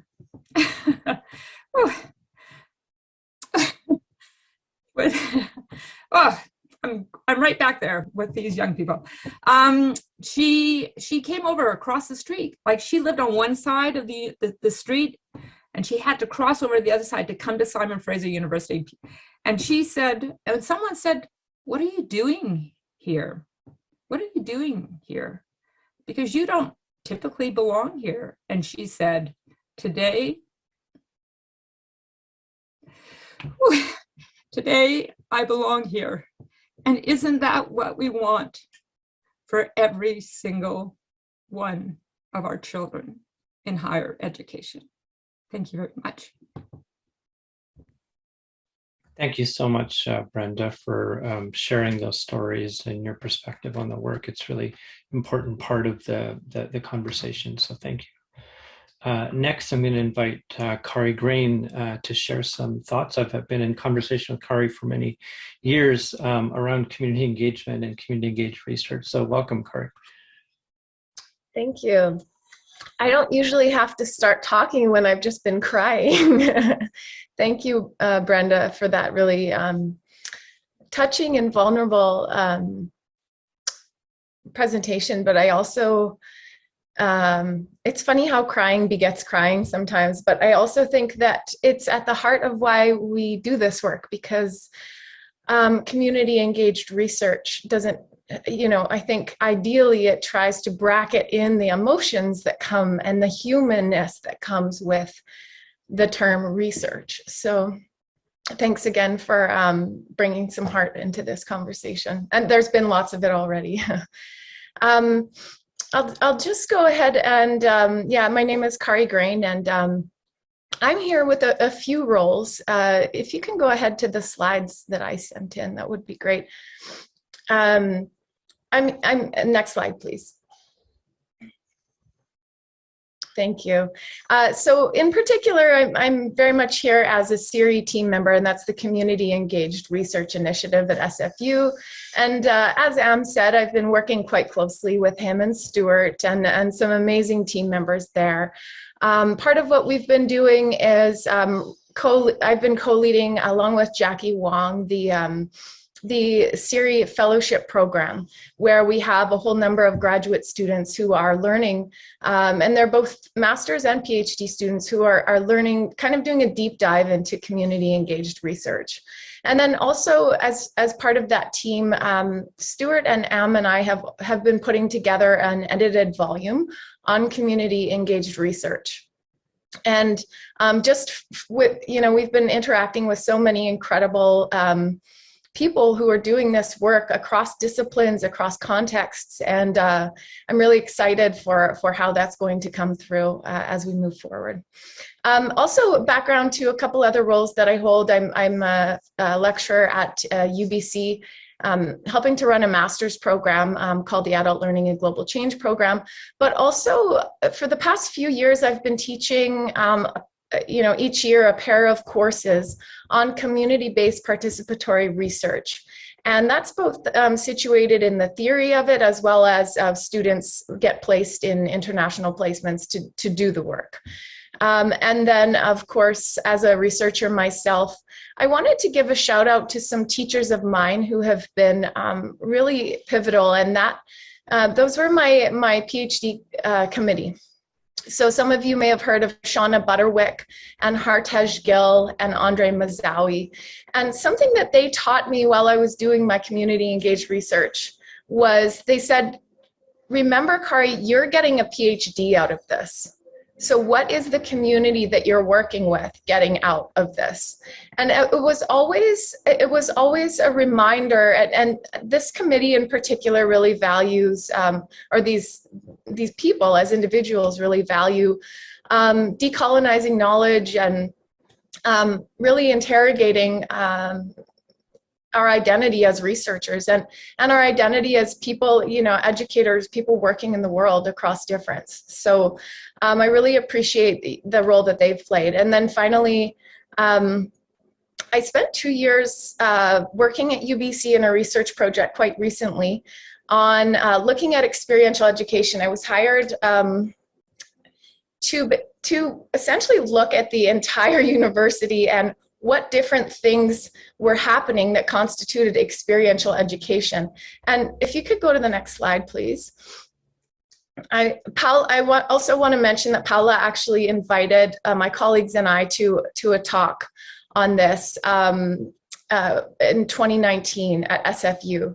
And one of the things that I noted was that community engaged research, I put an arrow there, and I apologize, it's probably not clear enough, but I did give the link to this if you want to see this map with more clarity. But community engaged research really exists at the cusp of community engaged learning and also research-based experiential forms of education. And I think it's a really special way that we're able to, within a university space, educate graduate and undergraduate students. I also want to give a shout out.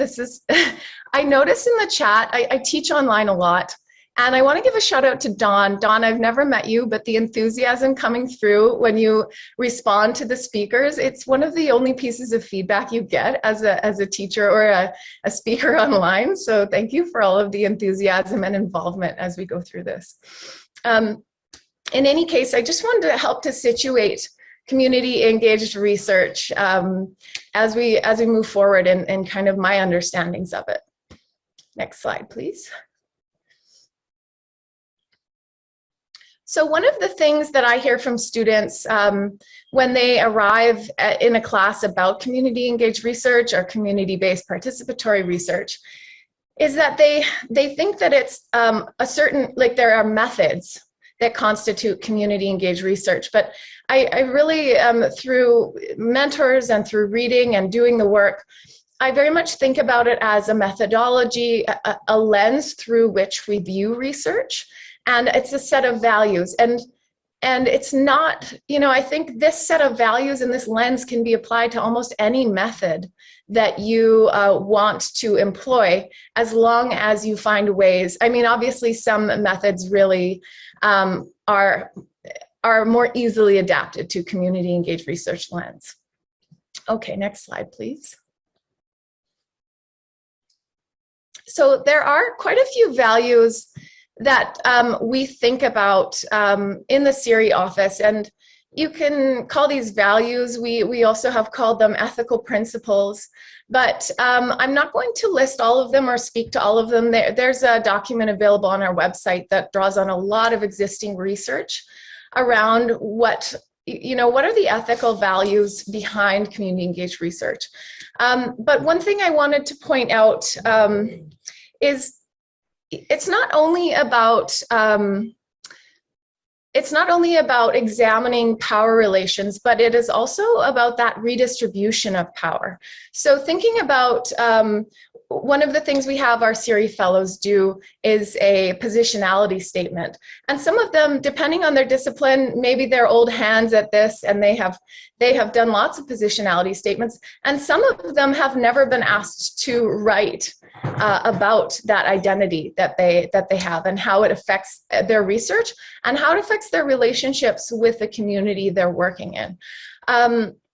So I also wanted to mention something that Stuart had said, a term that I think is really important, and that is the idea of disruption. Because we often see narratives that students have about research getting quite disrupted through learning about community engaged research, because often if they've learned more traditional modes of research, this is all really new for them.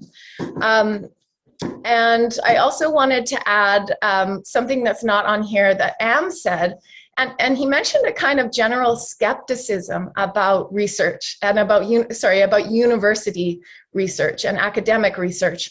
And I think why I enjoy working with the CIRI office is I think we all have a very healthy level of skepticism about academic research, and that skepticism but demands of you that you are constantly thinking about your identity and about how power relations play out in the relational field of community engaged research. So I'll go to the next slide, please. This is really the slide that I mostly wanted to share with you, which is you can throw spaghetti at a wall and you never know which things stick. And it's interesting to hear from students what are the things they learn about community engaged research that they really take away, and that they really hold close to them through the CIRI fellowship and sometimes through the courses I've taught. And this first one I've mentioned already, which is attention to positionality and power. And I think along with that, having quite a focus on land acknowledgements and a connection to place has been an important part of CIRI fellowship programs so far, and it's something that the fellows have talked about as well. In many cases, they practice preparing and delivering their own land acknowledgements, and we have had the guidance of a variety of Indigenous scholars in our office to guide us through that as well. The second thing is notions of expertise. I had a student in one of my courses put up his hand and say, it sort of seems like everything about community-based participatory research is telling me like the opposite of what I've learned about research should be in the sciences. And he, it was a really nice jumping off point. I always appreciate blunt conversations like that because it surfaces something important that we have to explore. And I know Stuart mentioned this at length, but just about how lived experience and story are a form of knowledge and are a form of truth. And I would link directly back to this idea that along with that, the importance of stating one's positionality so people know where that idea is coming from and who that idea is coming from. Institutional ethics versus ethics. So you've probably heard it before, but just because you get institutional ethics clearance does not mean your research is ethical. And often the idea of ethics and institutional ethics gets conflated. And really it's just a bare minimum, institutional ethics. It's just a bare minimum checklist that needs to be achieved. And it's an important one for sure. But there are communities who have their own frameworks for what constitutes coming to the research in a good way in order to work with them. And I'll share a couple examples of that in the last slide.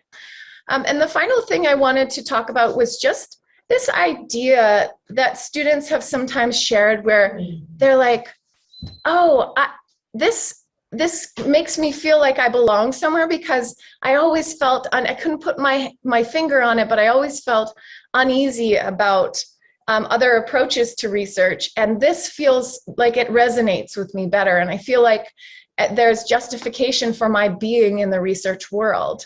And so those are a few things that students have talked about. Next slide, please. I wanted to share just one quote. This is from Keisha Tolsma, who was a CIRI fellow in 2020. And she said, my idea of what the research could provide shifted. You as the researcher can put everything together, but it relies on the community's willingness to carry on the legacy and make sure the legacy is theirs in the first place. So I can actually, I like this quote because I can actually like see her going through the process of almost correcting herself, where she says, oh, actually the legacy needs to be theirs in the first place. And I think that's why we do this work in CIRI, is really to get at some of these transformative processes. All right, next slide, please. I just wanted to share also that this is always a work in progress. It is always iterative. I heard the term incrementalism. There's a term that I talk about in the book that I'm writing. I'm going to get back to you about what that is. I forget it. But in any case, the idea that we're always going through iterations, it's never one arrival in a place. So one of the questions we've been asking in CIRI is about living our values. So how are we, what do those values look like? We talk a lot about them on our website, we teach about them in the fellowship, and how are we making sure that shows up in our hiring processes, in our the way we have conversations in the workplace, in the power relations in the workplace. So these are questions we're asking. Another thing is decolonizing practices. So I pulled a quote from Tatalia Nahani here, and the idea of decolonizing practices is that they are actions that we can take and words we can say, ideas we can learn or unlearn to undo colonial impacts. And we're constantly thinking about how are we doing on this? And if we get away from thinking about it, we are trying to bring ourselves back to it. And then finally, this institutional dilemma.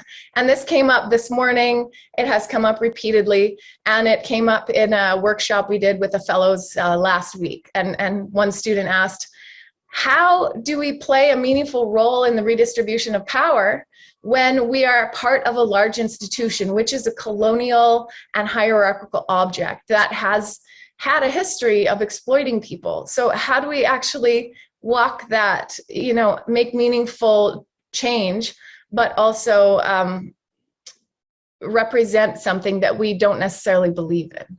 And so these are hard conversations, and they're important ones that I don't think ever get answered and shouldn't have an end point.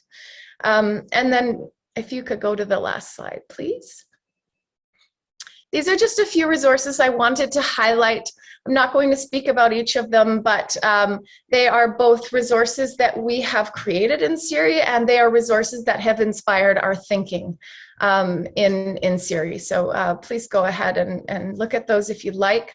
And happy to answer any questions if you'd like to email me, and just head to the last slide.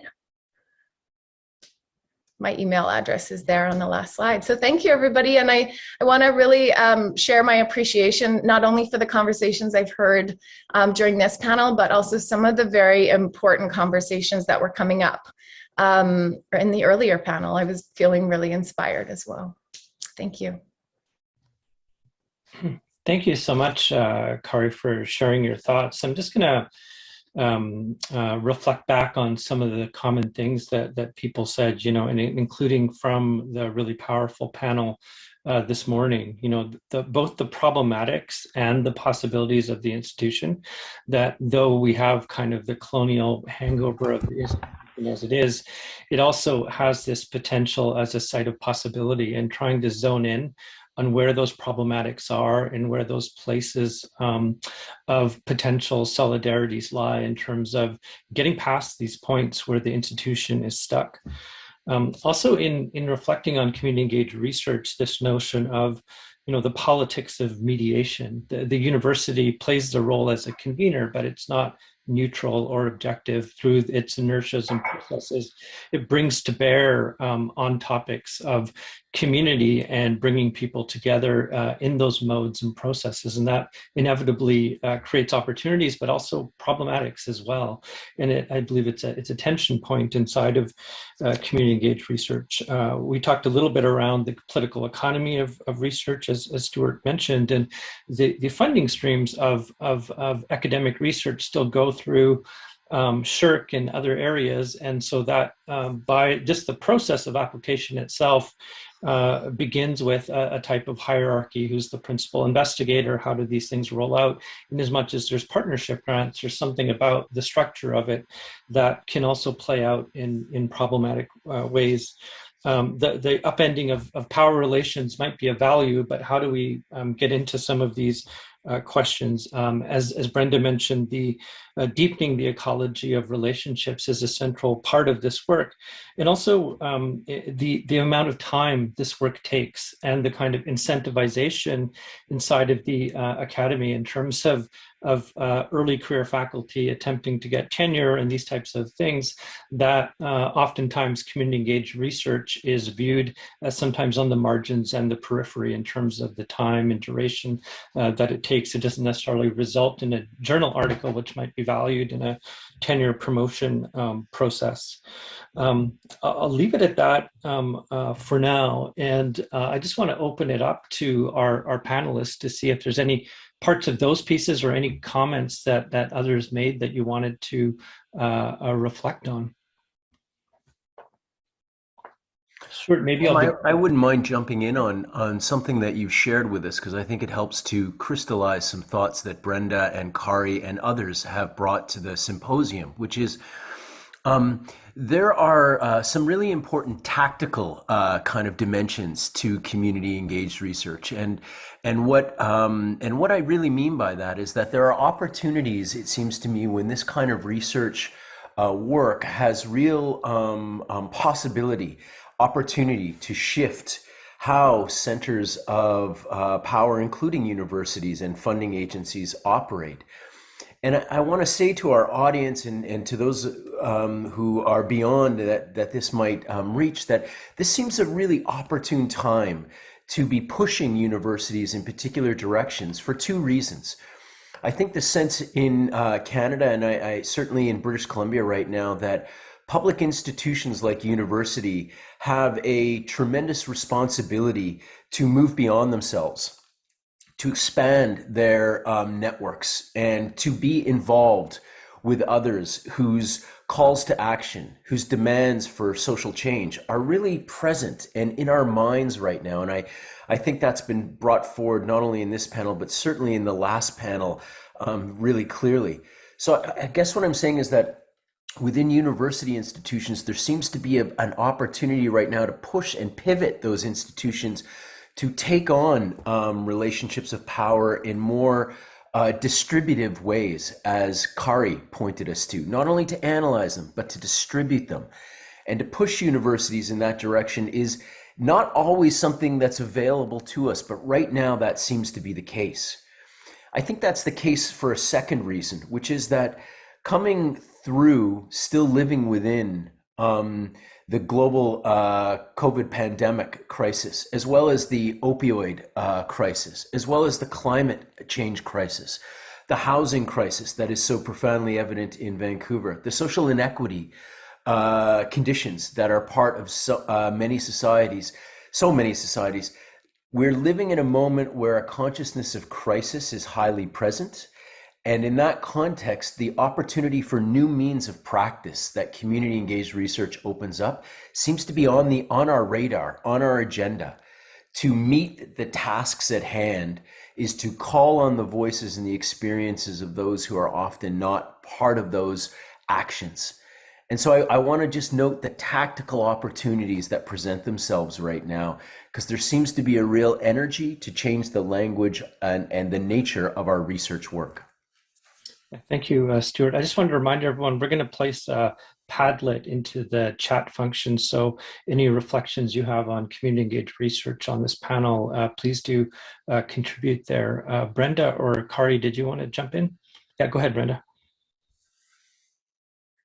Thanks so much. It's I think there's so many great themes here, and I'm so glad that you're exploring, the importance of experiential education in higher education. It's so important. Before children, I was an outward bound instructor, so I learned a lot by just walking on the land and circling up with people in our journeys. We use the journey metaphor there. But I guess I want to make 3 points that sort of emerge of what we need to do more of in this ivory tower of ours. One is that, the report that I generate every year with those children, and it's a huge time commitment. It means nothing on my CV. I don't do it for the academic accolades, but it means actually more to me than, some of my peer-reviewed journal articles. Like, who reads those? Like, really?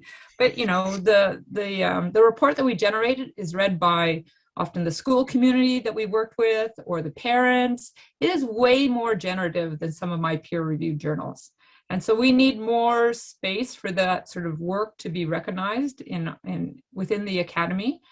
The other thing is that, one of the reasons I became emotional is that after we did that very first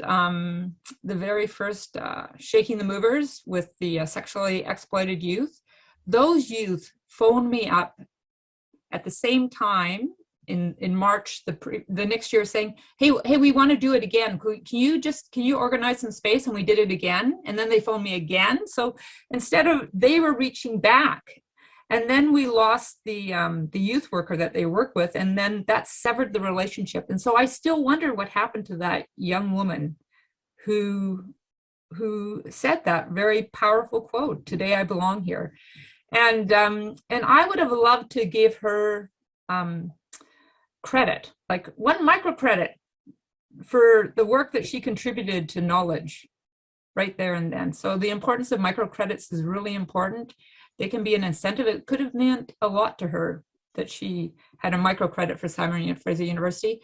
And I would have, and it was because I have to do that work off the side of my desk, the institutional barriers are structural as well. Like it would be great if I could have taken like a 1 month period, worked with those undergraduate students intensely, and they could have got credit for the course. It's hard to work with students in meaningful ways when they're jumping through our educational structure of, 1 hour here, 2 hours here. They have to switch their mind from thinking about restorative justice to statistics within hours. Those are big barriers to doing really deeply community engaged research and work. Yeah, Brenda, I think you make a really important point that I think comes up for many of us engaged in this work in different ways, which is that if you go into the hard corners of this work, it's messy work. Things fall apart. Things come back together. This is the nature of doing work that's community engaged, particularly with communities that have traditionally been on the margins and the periphery. And so processes and systems aren't naturally created. They're not cookie cutter spaces or ways of working, but the inertias of the institution as they get in the way is that oftentimes there's what I call the feed the monster problem. The university only wants to hear the good news stories so they can put them up on websites or blog stories or these types of things. But the reality of this work, as we all know, is that it's messy, it falls down, and it has to be worked through. And it's not always that positive story at the end that people are looking for as a kind of consumptive, simplified version of what's happening. Kari? Yeah, I really resonate with what you're saying, because that's something that comes up a lot in the fellowship program. Is we talk about kind of dispelling the myth of a linear research project, especially when it comes. I mean, that's just generally, but especially when it comes to working with community, it turns into loops and cycles and all sorts of different shapes if you were visualizing it. But I wanted to say something that I think connects to the panel from this morning, which is around speaking again to the barriers that some people face, but it strikes me that for the people who engage in, I'm going to step back for a moment and say experiential education writ large, there are significant barriers for certain groups of people. And when we think about the students, for example, who are able to spend a summer doing again, just broadly experiential, a summer doing an unpaid internship or an unpaid experiential education, endeavor. There are few people that I know in Vancouver who can afford to not work all summer and don't have rent to pay unless they're living with their parents or unless they have some circumstances. Exactly, privilege, right? Thanks, Dawn. So there is the privilege, and then if you see where that privilege is overlaid, or we see really certain demographics of students are more likely to participate in experiential education projects because of these barriers. So then I also think about community engaged research in that context. And the reality for certain people, maybe they're a single mom doing a master's program, is that you need to get into this master's program and finish it quickly, finish your research and move on, or even with a PhD program, because you need to be earning money. And so I think about how are we making these opportunities, and this is something, again, where we're thinking about in the SERI program, and it's part of the reason we have a stipend that we give to students who get involved in the fellowship. But there are real barriers, even when it's something very worthwhile. And I just wanted to say that up front. And the other thing that I learned through doing the research at UBC is who are the faculty members and the staff members who are so often doing the lots of extra work in order to facilitate experiential education projects and projects with a lot of emotional labor and projects involving marginalized communities. It is often people who are marginalized themselves as faculty members and staff. So it's often women identifying faculty members and staff. It's often IBPOC and racialized faculty members and staff.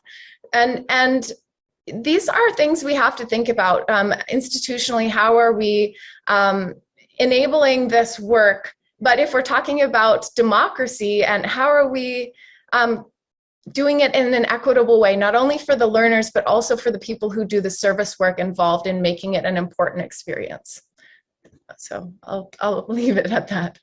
Thank you so much, Kari. And I think it references well Paola's point from this morning on the panel around the exhaustions that are inherently built into this work.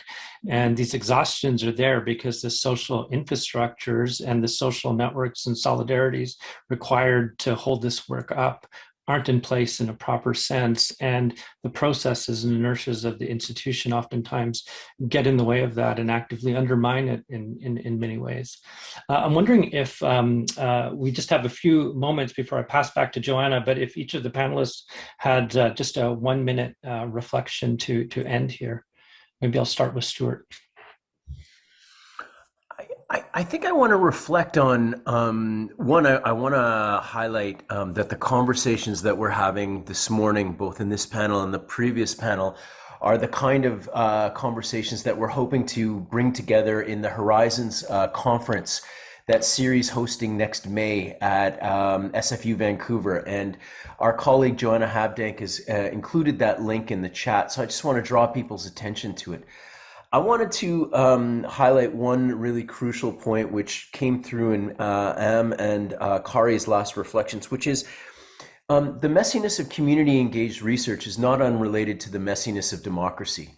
That these things are realities that are part of welcoming and making hospitable settings for diversity of voices and perspectives. And most importantly, for communities who are otherwise often marginalized or made part of the periphery of the institutions that work. That messiness is treated often as a weakness. And I want to highlight the way in which our conversation has tried to flip that to make it clear that messiness is vitality, is richness coming forward in our work. And I think that's really important to share with others as a way of making clear that it's not about inefficiency. It's about the capacity to welcome a diversity of experiences and living knowledge that allows this work to produce such rich kinds of outcomes and impacts. Thank you, Stuart. Brenda? Oh, there's so much to be said and so much work to do, but I want to get into this idea of the relational ecology and iterative processes. A number of years ago for Canada's 150 tour, I traveled across Canada with my children by train to the Museum of Human Rights. And if you look at the Museum of Human Rights, which also includes children's rights and Indigenous rights, really beautiful. It's actually an unfinished building, and it looks unfinished by design because it's our work as individuals to keep it active every single day of our lives. In our classrooms, in our communities, it is iterative and ongoing. So we need to lean into that invitation every day when we're thinking about how to uphold equity, diversity, and inclusion, how to uphold justice, how do we uphold all those ancient virtues that sustain life. So that's what's on my heart and my mind. Thank you. Thank you, Brenda. Kari? I feel like my last rant was more or less my closing reflection, to be honest. I could feel myself like an embodied, getting very like excited and also frustrated at some of the institutional barriers and some of the injustice that we see even in the realm where we're trying to address injustice through community engaged research. But I guess the thing that makes me hopeful is particularly working with the CIRI fellows, hearing about the incredible research projects that they are doing, sometimes independently and sometimes led by really thoughtful faculty members who are doing this work on the daily and mentoring students to do it as well. So I want to acknowledge the amazing work that is happening as we speak, and I'm excited to as I close my computer today, I'm excited to continue doing that work. And it also makes me feel so heartened to meet some of the folks here today and the CIRI fellows who are doing it as well. So thanks for having me. Thanks so much, Kari, Brenda, and Stuart. Wonderful to be in conversation with you this afternoon. Over to you, Joanna. You're muted, Joe. Yes, got it. Thank you so much. I echo what you're saying, Kari, about the physical excitement of what's been said, but also recognizing, the hard work that must be done every day. And Brenda, thank you for your heartfelt words too about the ecology of relationships, and that the vision that you put up with the picture of with the paddlers and the cargo ships, and that kind of juxtaposition, I think it reminds me of this idea of and I'm heartened by the research as partnership, as reciprocity, as mutual regard and relationship, as opposed to extractive and transactional. So I think those are powerful tensions. I'm also struck, I think it was just in the sense that, we see the potential of democracy, we see the potential of the university as this site of free speech and diversity and plurality. But we've also heard today about the classroom as a space of trauma and how that's deeply troubling. And it's on all of us in all the classrooms that we work on to address that. But energized too by the generative questions about possibilities. And I think that those are things that go together. So echoing Bea and Sume, they talked about Bell Hooks's work. And yes, I think her work on teaching to transgress is really could be at the heart of this whole conversation that we're having over these 3 days. But I also think Teaching Critical Thinking and Practical Wisdom, her other book, is really relevant to our conversation as well. And that's about learning conversations that invites all the voices. And she redefines in that work what fierce conversations really mean. They're full of energy, they're robust, they're passionate, and they know how to deal with conflict in whether it's in a teaching or in a relational setting. She says a commitment to dialogue is to embrace radical openness and a commitment to change. And I do think that that these are the commitments that we need to continue to keep front of mind. So in the spirit of community and weaving, we don't really have the one weaver. I think everyone has done such a good job of weaving the threads as we've gone today. So let's turn it over to all our participants and hear from you. And I want to ask you to participate in a word fall. And a word fall is really, if you've been on Zoom for as long as I know most of us have, you're trying all sorts of ways to be inclusive and participatory. And I know you did, people made some great input in the Padlet. So do look at that, because there's some great collective thought there as well. And we're going to share that later when we report back. But let's just think about a word or phrase that expresses an idea or a feeling that you're taking away from today. And go to the chat right now, if you will, and just write in that feeling or expression, but don't press enter yet. Just take a moment and think about what is it that you're truly, an idea that you'd like to leave everyone with, something that's really resonate for you, or a feeling that you're taking away from this conversation, this very rich morning. It feels like a whole day, but it's really only been the morning. And I'm going to count down from 3. And then I'm going to invite you to enter, and we can just share in together this idea of words falling and kind of embracing us in a kind of a web of connection. So enter 3, 2, 1, and enter. And let's see where people are at. Do you see any word false? Yeah, 16. Inclusion. We can just scroll down, but inclusion, open heart, open mind, and messy business. Yes, hope. Mothers, holding hopefulness and frustration together. Heartful, identity, reflection, and power disruption. Challenged, horizontal accountability, community engagement, empowered to deliberate on research practices. It's time to practice for these practices to reclaim the center with critical hope, radical openness, disruption, showing up. Wonderful. Thank you so much. This has been, yet another amazing day. And we want you to come back tomorrow. We want to continue this conversation for one more day. So the schedule for tomorrow is to start with a conversation on truth and reconciliation, what it means to disrupt the colonial project inside academia and beyond. And to help us with that conversation, we have Cliff Atleo from the Faculty of Environment, Mary Drinkwater from OISE, and Jesse Williams, formerly with the Faculty of Arts. And I think we're going to have yet another really important conversation. And I hope you'll plan to stay with us. We may not end right at 12, we may end before that, but we want your voices in the synthesis and the understanding of what we have experienced and try to make sense of it together and to look at where the possibilities are for working together into the future. So I hope to see you tomorrow. On behalf of everyone that has participated today in the panels, all the planning group, the MEX folks that are doing all the behind the scenes work, Colleen and the other researchers who are with us taking very careful notes. We look forward to seeing you all tomorrow. So thank you. Thank you for guiding us, Joanna. Let's go to the gallery view and we can just acknowledge each other, wave goodbye, and hope to see you all tomorrow, bright and early, 9 o'clock. Thank you so much for being here.